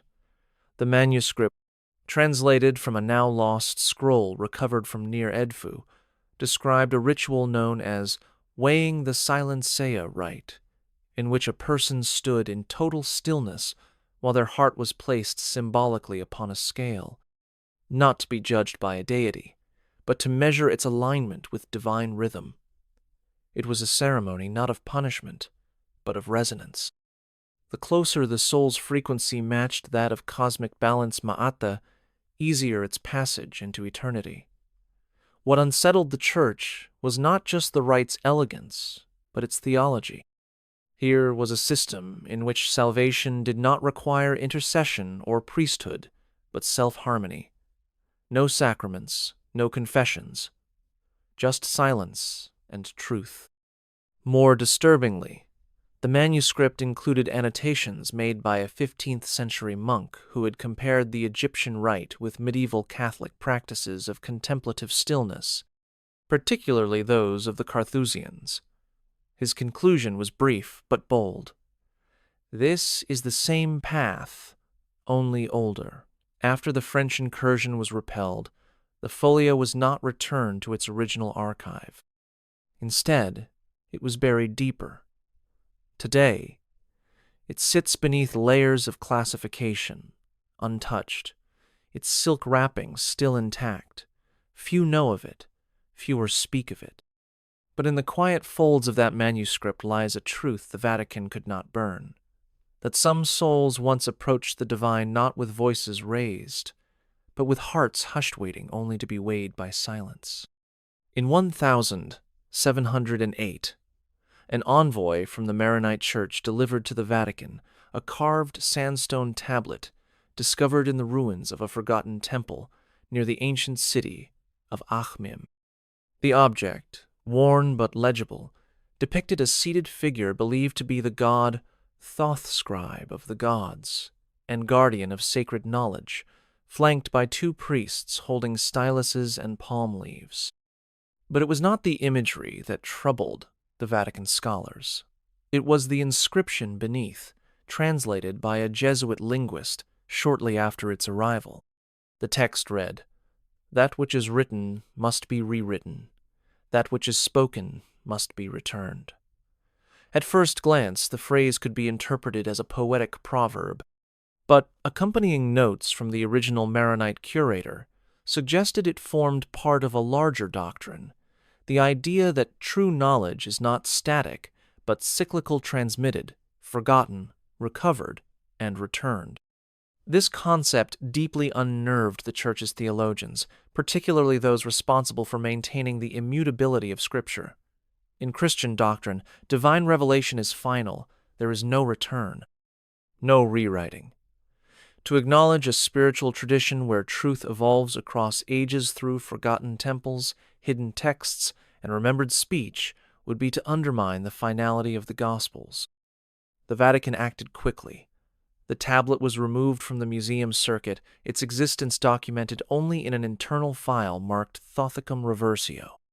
One cardinal privately noted the danger of what he called temporal relativism of the soul, the idea that humanity's search for truth is not a straight line, but a spiral. Some whispered that the priests of Thoth saw history not as events but as echoes, and that what was once known would always be known again. The Church, committed to doctrine that travels forward and upward, could not entertain such an orbit. And so the tablet though made of stone, was treated like fire, too old, too bright, and too willing to return. In 1867, a dusty crate marked only with the word Memphis arrived at the Vatican from a Jesuit outpost in Cairo. Inside was a fragment of what appeared to be an Egyptian ritual garment thin linen, delicately embroidered with both hieroglyphic script and geometric patterns resembling early Christian crosses. Accompanying the cloth was a letter from Father Emiliano Serra, who had retrieved it from a collapsed chamber beneath the Saqqara necropolis. He believed it to be part of a vestment once worn by a priest of Ptah, the creator god of Memphis. What caught Serra's attention, however, was not the artifact's age or craftsmanship. It was the ritual instructions sewn into its border. In a faint but legible hand it read, "To wear this is to become the axis. To breathe is to connect heaven to the ground." These phrases bore an uncanny resemblance to the language of the Catholic Mass especially, the priest's role as mediator between the divine and the earthly. Serra, a devout and cautious man, confessed in his letter that the garment mirrors our vestments in function and perhaps in origin. His findings were received with silence. The textile was placed under ecclesiastical quarantine, and Serra was reassigned within the year. Subsequent analysis by Vatican textile conservators confirmed the linen's authenticity, dating it to the early New Kingdom period. Yet no public mention was ever made of it. The robe, now stored in a climate-controlled case, remains officially uncategorized. For the Church, the parallels were too precise. Egyptian priests, long dismissed as pagans and idolaters, had apparently conducted rites whose gestures, garments, and theological aims echoed those later practiced in cathedrals. To acknowledge this would raise questions about continuity not of institution but of essence. Was the act of divine mediation always clothed in white, always whispered across thresholds, long before Rome laid its first stone? If so, then the sacred thread-binding priest to altar may stretch further back than the Church dares to trace. In 1932, under the authority of Pope Pius XI, a small group of scholars from the Pontifical Biblical Institute was granted provisional access to a sealed dossier known only as Verba Egyptiorum, the words of the Egyptians. The file had been kept under ecclesiastical restriction since the early 1600s and was rumored to contain transcriptions of oral testimonies gathered from Egyptian temple descendants during the Crusader period. What the scholars found were not myths or invocations, but aphorisms, succinct theological reflections spoken by unnamed sages whose ancestry allegedly traced back to the priesthood of Heliopolis. One fragment read, "To know God is not to name him, but to remember the place where you last forgot." Another, "What cannot be held in language must be held in ritual."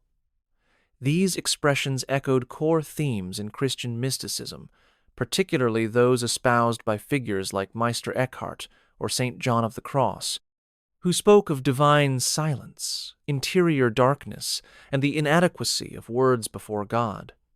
But these Egyptian sayings predated those Christian mystics by over 1,000 years.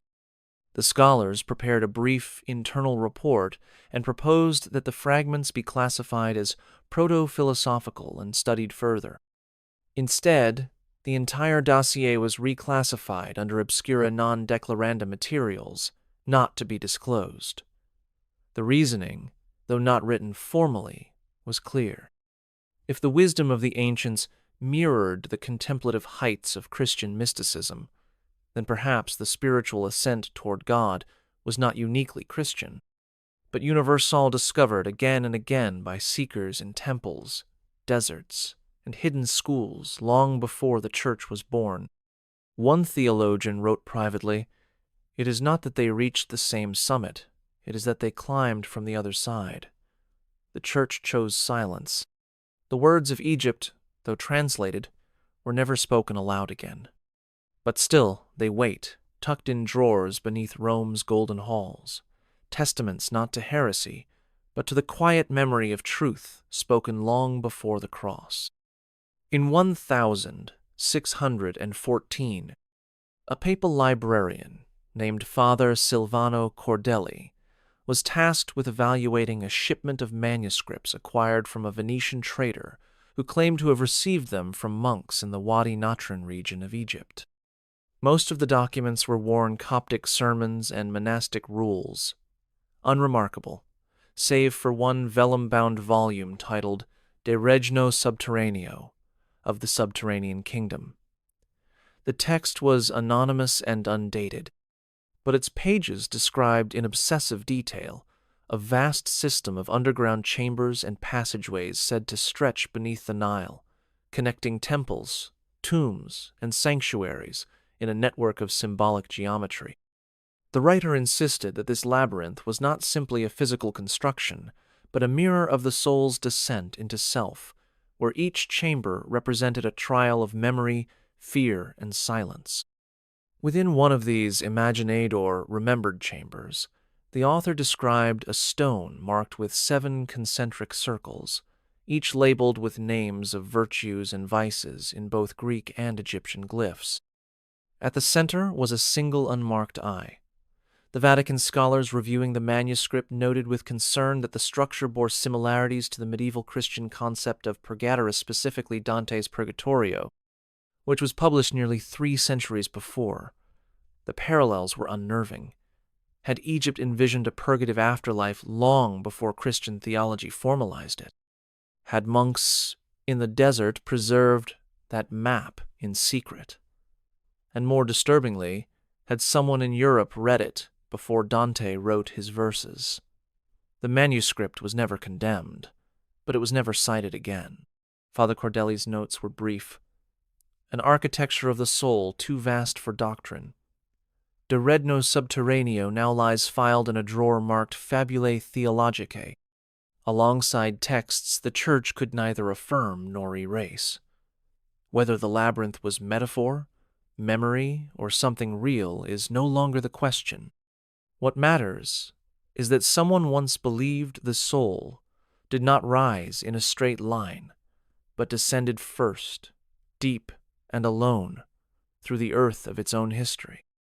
In the summer of 1765, a Franciscan monk named Brother Eusebio Mancini returned from a pilgrimage through Alexandria, bearing a relic he had not intended to bring. Hidden inside a rolled tapestry purchased from a street vendor was a strip of aged papyrus, so brittle it nearly disintegrated in his hands. The ink, however, was still visible, and black glyphs, arranged in solemn lines, interspersed with the occasional symbol for breath, fire, and eye. Upon arrival in Rome, Brother Mancini handed it over to the Vatican's Curia with a modest note, found unexpectedly. Speaks of stillness. The scroll was translated months later by a Coptic-trained Jesuit who titled it The Prayer Without Sound. The text was unlike any Egyptian hymn known to scholars. It instructed the initiate to prepare not with offerings, incense, or chants, but with stillness, interior silence, and the absence of spoken petition. The gods hear not the mouth, it said, but the breath held between fear and memory. The scroll emphasized not devotion through performance, but communion through surrender. The final line read, "When you become the quiet, the voice will find you." Vatican theologians were unsettled. The document mirrored the contemplative practices of Christian mystics like the Desert Fathers, who sought God not through words, but through wordless waiting. That a similar theology of interior presence had existed in Egypt undermined the assumption that Christian contemplative prayer emerged solely from Judeo-Christian roots. The prayer was never published. It was labeled a liturgical anomaly and filed in the Archivum Quietis, a subcollection reserved for non-liturgical devotions with unstable doctrinal value. But even there, among fragments no one reads, The silent prayer remains fragile, forgotten, and yet somehow familiar. It speaks not through proclamation, but through the empty space it leaves behind. A space the Church has long tried to fill with hymns, chants, and sermons. But Egypt's voice, in this scroll, does not speak at all. It waits. In 1888, as Vatican archaeologists continued their discreet study of Egyptian Christian ruins, a sealed letter arrived at the Secretariat of the Congregation for the Doctrine of the Faith.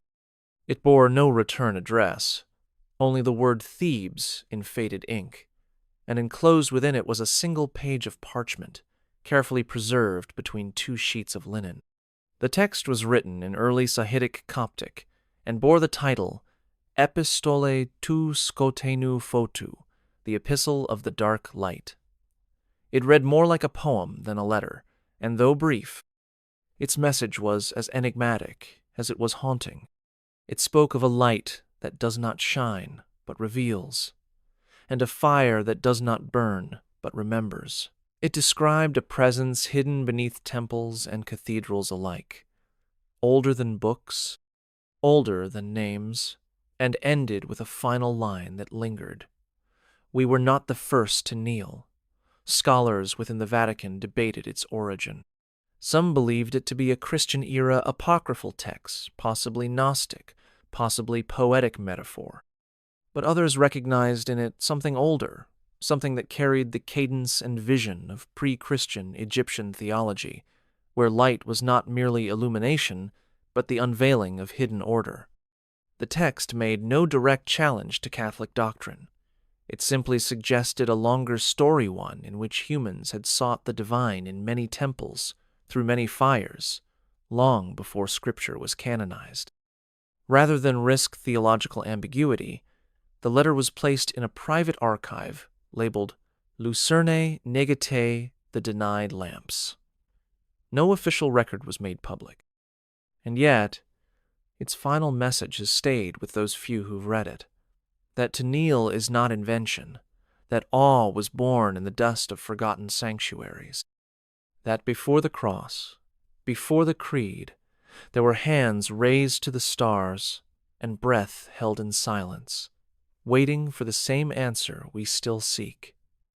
The Church never answered the letter, but perhaps it never had to. Perhaps the epistle was never written for Rome at all, but for anyone who still listens in the dark.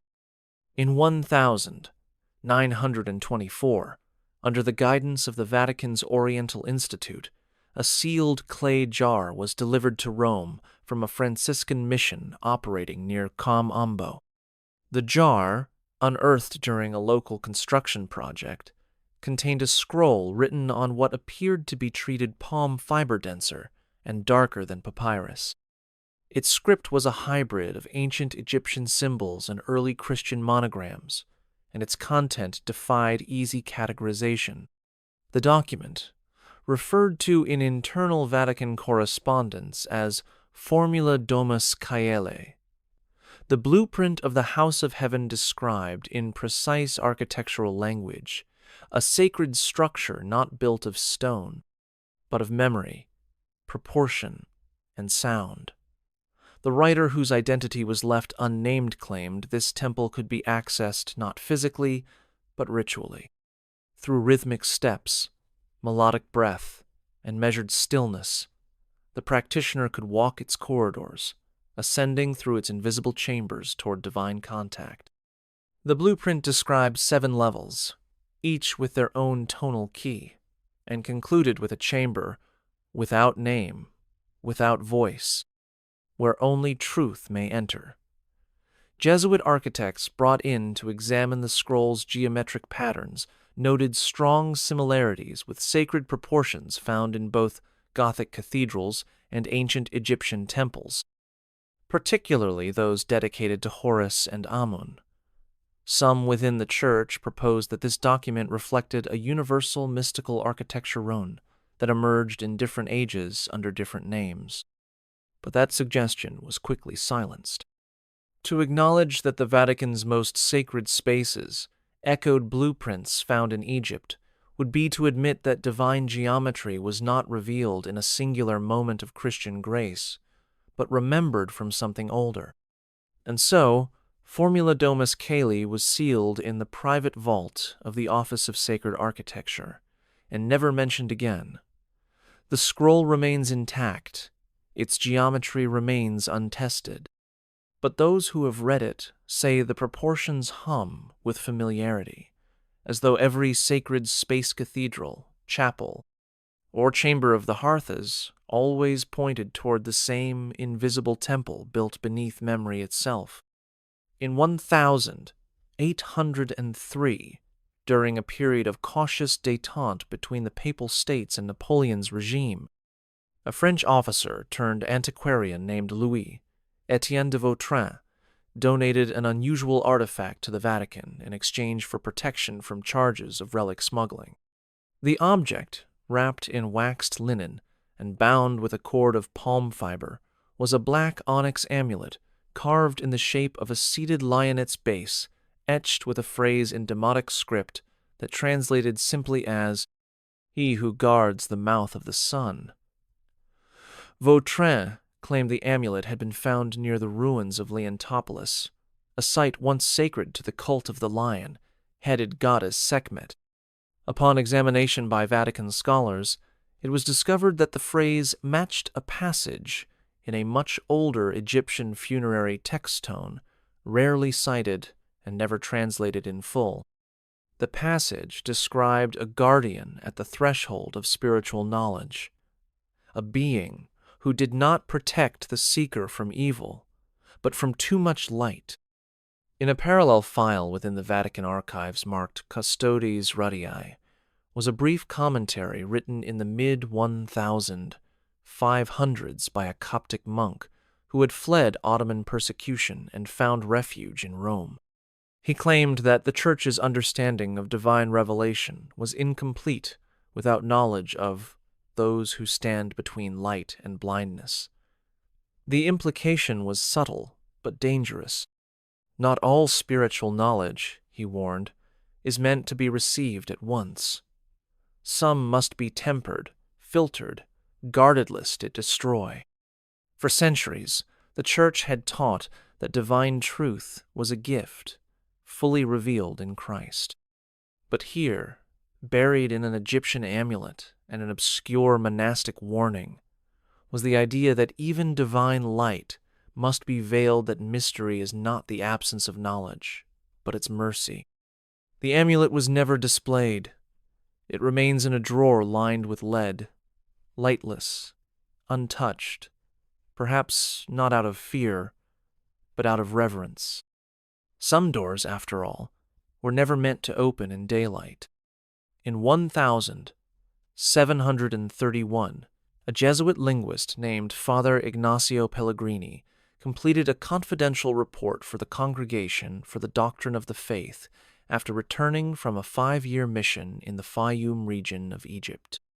Among the materials he submitted was a slim-bound volume titled Liturgiae sub Rosa, Liturgies Beneath the Rose. The book contained a set of parallel texts, one side in early Coptic, the other in ecclesiastical Latin, carefully aligned line by line.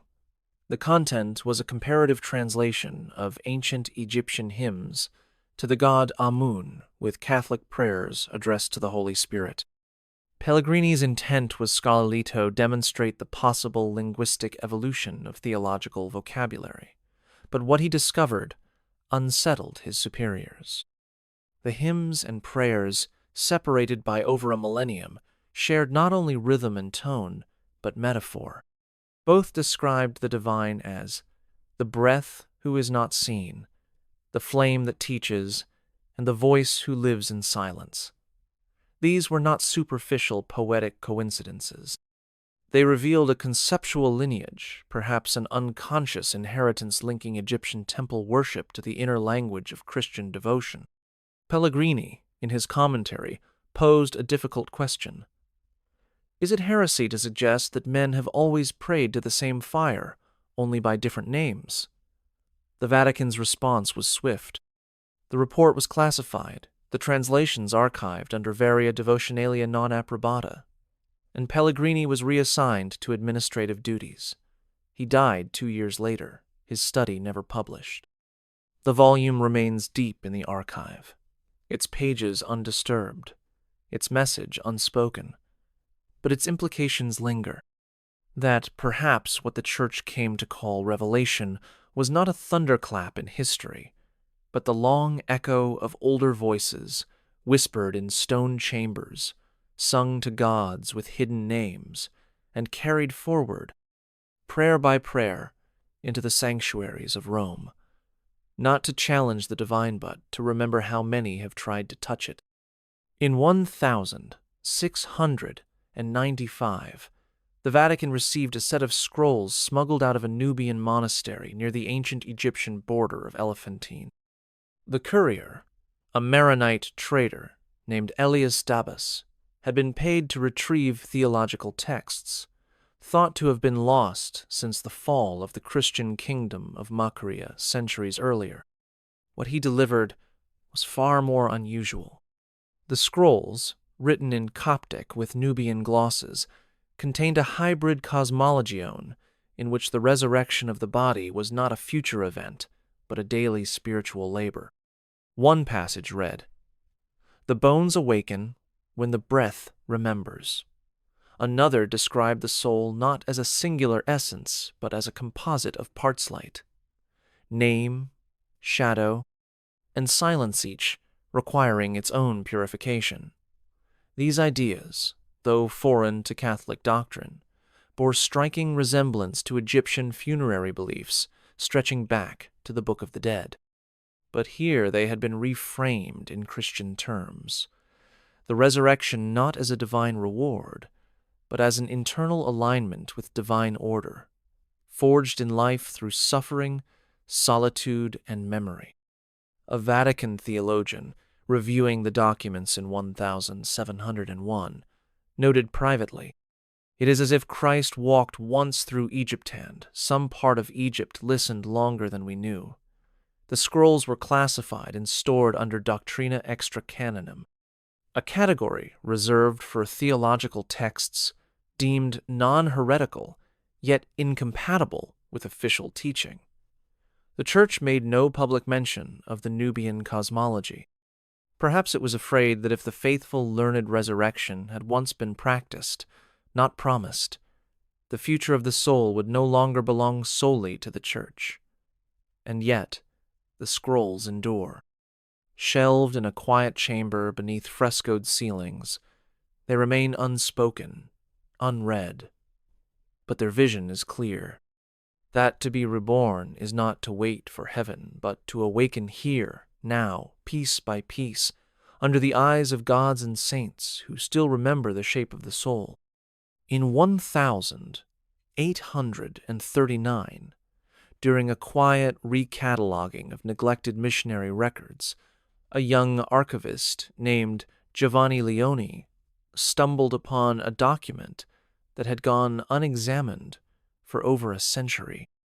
It was a travel account written by a Dominican friar stationed briefly in Esna, a city in Upper Egypt known for its still-standing temple to the god Khnum. The friar, whose name appears only as Brother H., described a local legend passed down among the remaining priestly families in the region. The tale spoke of a lost text known as the Book of the One Who Wights a Volume, said to contain dialogues between a mortal and a hidden deity who would not speak unless asked in silence. The priest described rituals of unspoken prayer, the use of darkness to prepare the mind, and a symbol drawn in ash, a circle broken only at the east where light rises. What drew Vatican attention, however, was not the legend itself, but the friar's observation that these practices bore a striking resemblance to certain early Christian hesychastic traditions forms of contemplative prayer rooted in inner stillness, common among Eastern monks. The idea that an Egyptian spiritual framework may have seeded or mirrored these practices was met with immediate resistance. The report was never formally entered into the Vatican's main archive. Instead, It was filed in a side collection known internally as Res Similitudinum Matters of Resemblance. Its title alone signaled discomfort. The Church could tolerate similarity in art, even in ritual, but resemblance in prayer, especially in how the soul approaches God, risked undermining the claim of revealed uniqueness.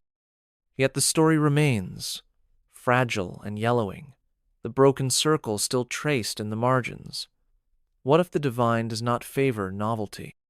What if the truest prayers were always the oldest, the quiet ones, spoken with no tongue, offered beneath both sun and cross, and heard only by the one who waits?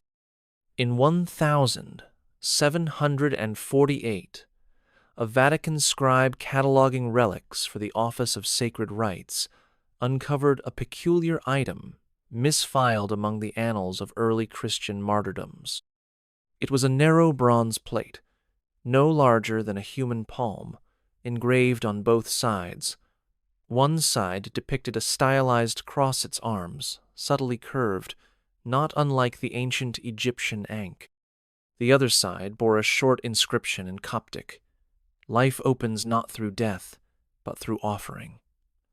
The plate had no accompanying record, but an old tag still clung to it, brittle and faded, with the name Pachom scratched faintly across the bacca, likely reference to Saint Pachomius, the founder of communal monasticism in Egypt during the 4th century. Scholars who later reviewed the object noted that the cross was not just an artistic variation. It had been carved deliberately to blend Christian and Egyptian symbology, as if to suggest continuity rather than contradiction. The Ankh, known in Egyptian belief as the key of life, was long regarded by the Church as a pagan distortion of the true cross. And yet here it was reverently held, carefully preserved, and buried within Christian relics. It is unclear who made it, or why it was hidden, but the message it carried could not have been clearer: that at least one early Christian monk saw the two symbols not as rivals, but as siblings. The implications were theologically disruptive. If the cross was not a rejection of the Ankh, but its evolution, then the Christian narrative of resurrection may have carried more borrowed memory than divine invention. The bronze plate was never displayed. It rests now in a velvet box within a drawer of instrumenta non exhibita, its fusion of iconography sealed away like a confession. But even in silence, it whispers that perhaps the first Christians in Egypt did not tear down every temple. Some, instead, lit their candles beside old ones, believing the divine had not changed, only moved. In 1907, during a private study of the Vatican's restricted ethnographic collections, a Dominican scholar named Father Lucien Darcy encountered an ivory tokens maul, circular, and carved with a design so delicate it was almost missed. On one side was the figure of a bird, wings outstretched, with a crown of reeds above its head. On the other was a Latin inscription, added centuries later: Memoria Alarum, memory of wings. Tucked beside the token in its archival pouch was a handwritten note dated to the 16th century. It claimed the object had been recovered from a cave near Aswan by a monk fleeing Ottoman incursion. The token, it said, had been used in a ritual known as the Flight Without Sky, a contemplative exercise practiced by Egyptian ascetics who believed the soul could ascend without dying through silence, fasting, and the abandonment of earthly names. What struck Father Darcy was the profound resemblance this ritual bore to early Christian accounts of an anastasis, a spiritual resurrection prior to physical death, recorded in the writings of desert mystics like Evagrius Ponticus and Isaac the Syrian. Both traditions described a kind of internal ascent, soul rising not into heaven but into clarity.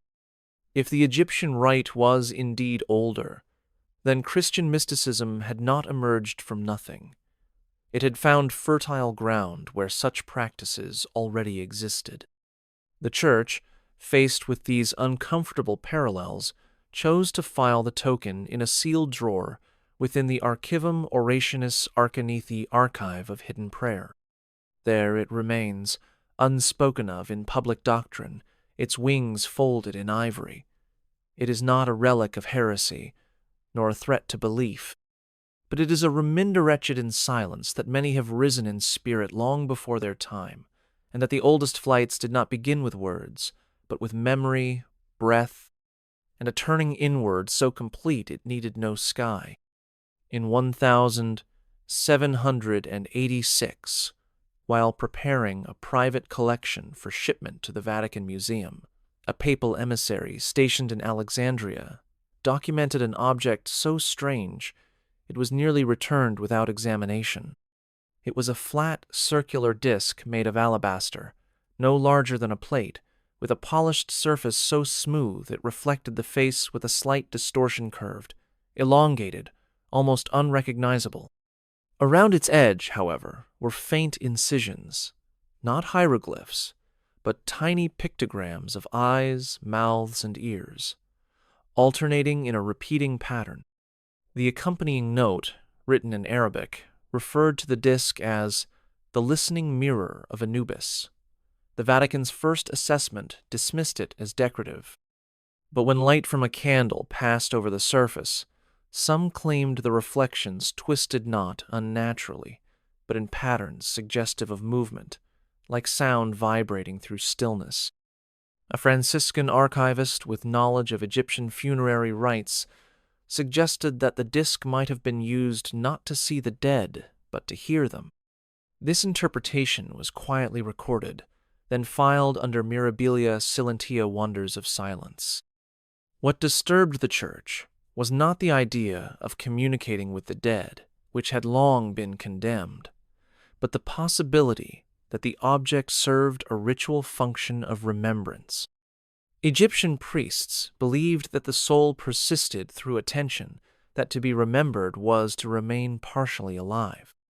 If this was true, then the mirror was not a portal, but a vessel meant to reflect not the image of the viewer, but the trace of a voice long gone. Christian theology, while teaching eternal life, had always framed the dead as awaiting resurrection. But here was a relic suggesting the opposite, that eternity is not only granted by God, but preserved by human memory. The alabaster disc was never displayed. It remains locked in a lead-lined drawer, too strange to explain, too fragile to discard, and perhaps that is fitting. Some memories do not speak until we lean close enough to hear them not with ears, but with reverence. In 1861, a small envelope arrived at the Vatican from a French missionary stationed in Minya, Egypt. Inside was a brittle scrap of parchment, no larger than a palm, bearing a diagram sketched in dark red ink. At its center was a spiral symbol, elegant, surrounded by 12 figures.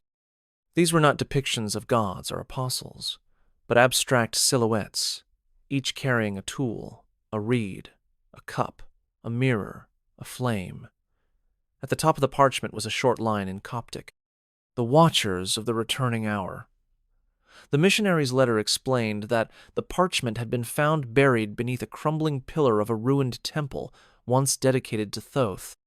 Local monks claimed it was a map not of a place, but of a moment.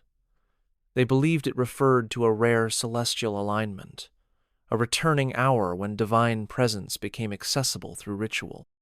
The tools, they said, were symbolic functions of the initiate: to write, to receive, to reflect, to illuminate.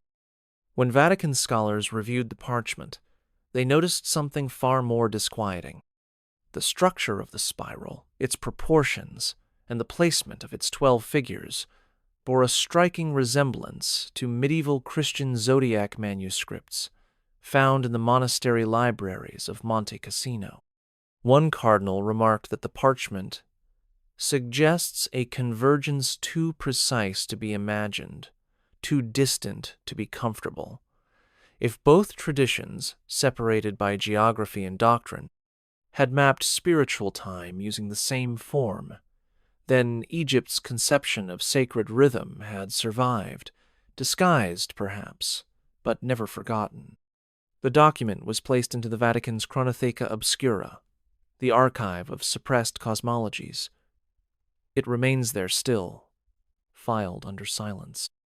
And yet, the spiral persists not just in drawings, but in architecture, liturgy, and even breath.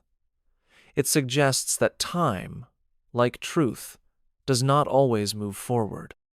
Sometimes it circles back to meet us quietly, faithfully bringing with it voices we never meant to forget.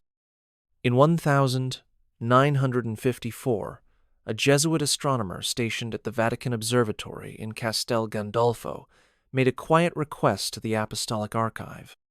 He had been studying ancient star maps, both European and Egyptian, and was hoping to cross-reference a specific alignment noted in a 5th century manuscript from Alexandria. What he received, after weeks of silence, was a tightly sealed folio marked Sub Oculis Caeli, under the eyes of heaven. Inside was a set of folded vellum sheets bearing star charts, far older than the Christian era. These charts, preserved with stunning clarity, depicted the Egyptian night sky from the perspective of Heliopolis. But what made them extraordinary were the annotations added centuries later in Latin. Whoever copied them had drawn faint Christian crosses in the margins next to certain constellations. The star known today as Sirius had been circled and labeled Angelus Luciferus, light, bringing angel. And Orion's belt was flanked by notes about resurrection, radiance, and the return of the king.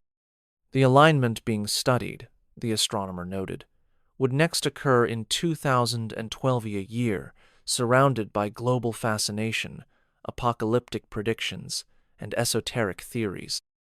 The charts had apparently been reviewed by scholars during the Council of Trent, though no official record of this appears in public documentation. What unsettled the Jesuit most was not the overlap in astronomical knowledge, but the tone of the annotations. They did not seem skeptical or corrective. They were reverentas, if whoever had inscribed the Latin understood the Egyptian cosmology not as heresy, but as parallel revelation. The idea that God might have written the same truths into different skies, through different languages, without contradiction. The folio was quietly returned and reshelved. No public paper was ever written. But in the Jesuit's notebook, one line remains uncensored. The stars do not convert, they remember. In this final turning of sky and scripture, Egypt had not opposed Christianity. It had been its shadow twin-watching, recording, and waiting for the time when heaven's map would be read again without fear. In 1932, a visiting scholar from the Coptic Orthodox Church was granted limited access to the Vatican's private linguistic collection. His request was simple: to study regional dialects of pre-Islamic Egyptian Christian texts preserved in Rome. But during his visit, he was accidentally handed a file mislabeled under early Syriac fragments. Inside was a transcription so old and unfamiliar that it took him several minutes to recognize it not as a regional dialect, but as a form of hieratic Egyptian fused with Greek syntax. The document appeared to be a sermon, or perhaps a theological poem, in which a divine figure described its body not as singular but composed of multiple names, each buried in a different temple across the land of the Nile. The scholar, stunned, asked to see the original manuscript. He was told none existed. Only this copy remained, handwritten centuries later by a monk whose name was lost to time. When he questioned the origin of the document, the archivist changed the subject. Later that evening, the scholar returned to his guest quarters to find a note slipped under the door. It read, "Some names are not forgotten, only buried." The scholar made no further inquiries.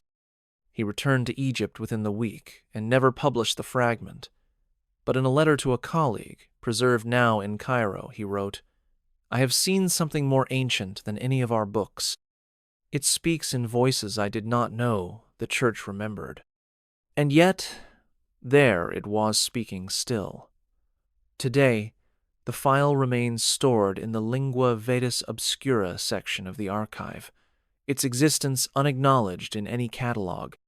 What it offers is not proof of divine origin, but evidence of memory how faith, like language, bends and survives, layering tongues atop each other until the original prayer is no longer spoken, but still felt.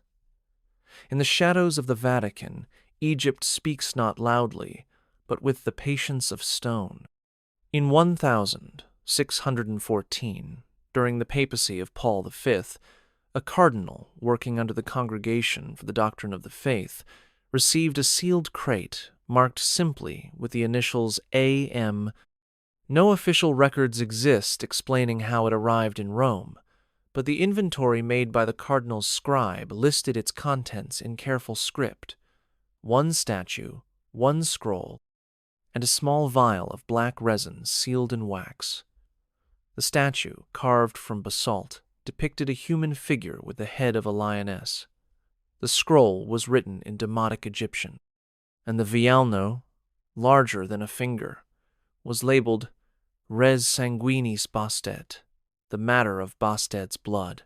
The statue was clearly a representation of Sekhmet, the lion-headed goddess associated with divine wrath and healing.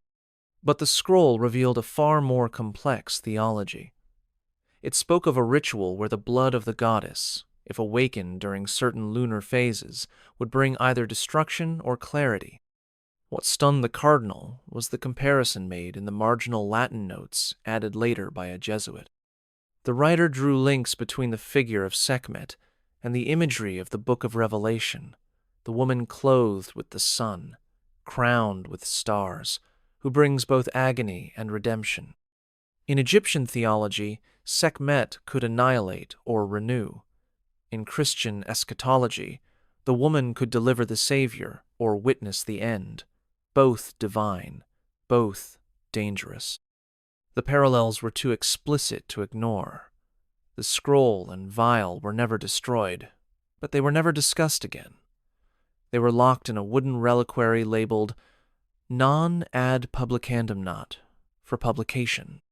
Today, that crate still exists in a subterranean vault beneath the archive's eastern wing. What it contains may not be literal blood, but symbolic danger. A reminder that femininity and divinity, when entwined, have always unsettled those who write doctrine. Egypt remembered this. The Vatican, perhaps, still does. And deep in its archives, where dust clings to secrets like incense to silk, the goddess Waitson claimed, unnamed but not unrecorded.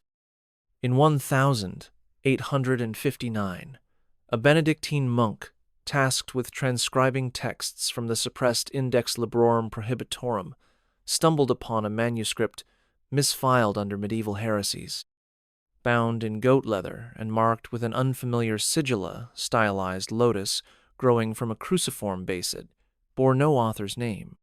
The first pages were in Latin, but gradually shifted into Greek, then into what scholars would later identify as Late Egyptian Demotic. The manuscript, now known internally as Codex Amentes, contained a single narrative, told in fragments. It described a figure known only as the Dreaming King, who descended into the underworld not to judge the dead, but to ask their forgiveness. Along his journey, he encountered scribes who wrote memories into stone, priests who baptized shadows, and a lion who wept at sunrise. The tale bore unmistakable echoes of the Osiris myth, but layered with Christian motifs: resurrection, humility, a kingdom not of earth. What unsettled Vatican readers most was the final passage. It claimed that when the Dreaming King awoke, he found himself in a temple made of mirrors, where every wall reflected not his divinity, but the faces of those who remembered him. The Church had long taught that memory is earthly and God is eternal. But here, memory itself seemed divinely a sacred force preserving the past, not as record, but as presence. The codex was quietly marked contagiosus per fabulum, contagious by fable, and shelved in a secure case near other texts deemed too theologically ambiguous for exposure. But within the Vatican's inner circle, some began to whisper. Had Egypt's mythic afterlife shaped more than we admit? Had its vision of divine vulnerability, of gods who beg forgiveness and walk beside their worshippers, bled quietly into the heart of Christianity? The Codex Amentes remains sealed to this day, but its reflection lingers. Because even the most forbidden stories do not disappear. They wait like forgotten Kingslive in the minds of those who dare to remember. In 1927, a Jesuit historian cataloging a collection of marginalia from suppressed texts encountered a peculiar annotation scrawled into the binding of a 17th-century homily. It wasn't a note or a citation, but a question. What if Egypt remembered Christ before Bethlehem? The ink had faded, and the handwriting bore signs of haste almost fear. Curious, the historian searched for its author and traced it to a little-known monk named Father Calvino, who, decades earlier, had been exiled to a remote outpost near Lake Nemi. Further investigation into Calvino's work revealed a trove of personal notebooks, never published, containing translations of Egyptian temple inscriptions discovered in 1894. These inscriptions referred to a figure called the Weeping God who walked with the poor, and a ritual in which bread was broken in his name. To Calvino, this was no coincidence. He believed these rituals were spiritual precursors, echoes of the divine pattern that Christianity would later formalize. But, rather than glorifying syncretism, his writings struck a quieter tone of awe, sorrow, and tension. If ancient Egypt carried fragments of the sacred story long before it was canonized, what did that mean for the Church's monopoly on salvation? The Vatican swiftly confiscated Calvino's work, citing doctrinal instability, but within the archives his notebooks were preserved, not destroyed. They sit today in a sealed drawer labeled Premissa Veritatis, that which came before truth. The label is telling. It doesn't deny the Church's truth, but it subtly acknowledges the possibility that truth is layered, not linear. Egypt may not have known the name Jesus, but perhaps it knew his shape, his hunger, his suffering, his forgiveness long before the Gospels were written. And maybe that's what frightened those who read Calvino's pages most. Not heresy, but familiarity. The realization that across time and sand and language, humanity has always been reaching for the same light. And sometimes it shines brightest in the places we were told to forget. In a quiet corner of the Vatican archives, beneath a cracked fresco depicting St. Jerome wrestling with Scripture, there is a cabinet that bears no catalog number. Archivists call it Arca Mutathe's silent chest. Its contents are rarely discussed, even among those who know of its existence. But in 1973, a single document from that chest was briefly reviewed during a closed session of the Pontifical Biblical Commission. The paper was not ancient, but modern-dated, 1948, typed in Italian and unsigned. Its subject line read, "Final Note on Egyptian Continuities." The note contained no dogma, no theological assertions, only a list. At the top were Egyptian terms Ma'at, Ka, Duat, Peret. Next to each was its nearest Christian counterpart: justice, soul, afterlife, resurrection. At the bottom of the page, a single line had been added in pencil: All names are veils. The light behind them does not change. The meeting minutes make no mention of this note being read aloud. It was returned to the chest that evening, and never cited again. But the phrase itself, its weight, its quiet defiance remains. Because after 54 chapters of veiled histories and buried manuscripts, it becomes clear that the greatest secret was never a relic or a letter. It was the idea that divinity does not belong to a single tongue or temple, that what the Egyptians preserved in granite and gold, the Vatican preserved in ink and silence. And both, in their way, were guardians of a mystery too large for one story alone.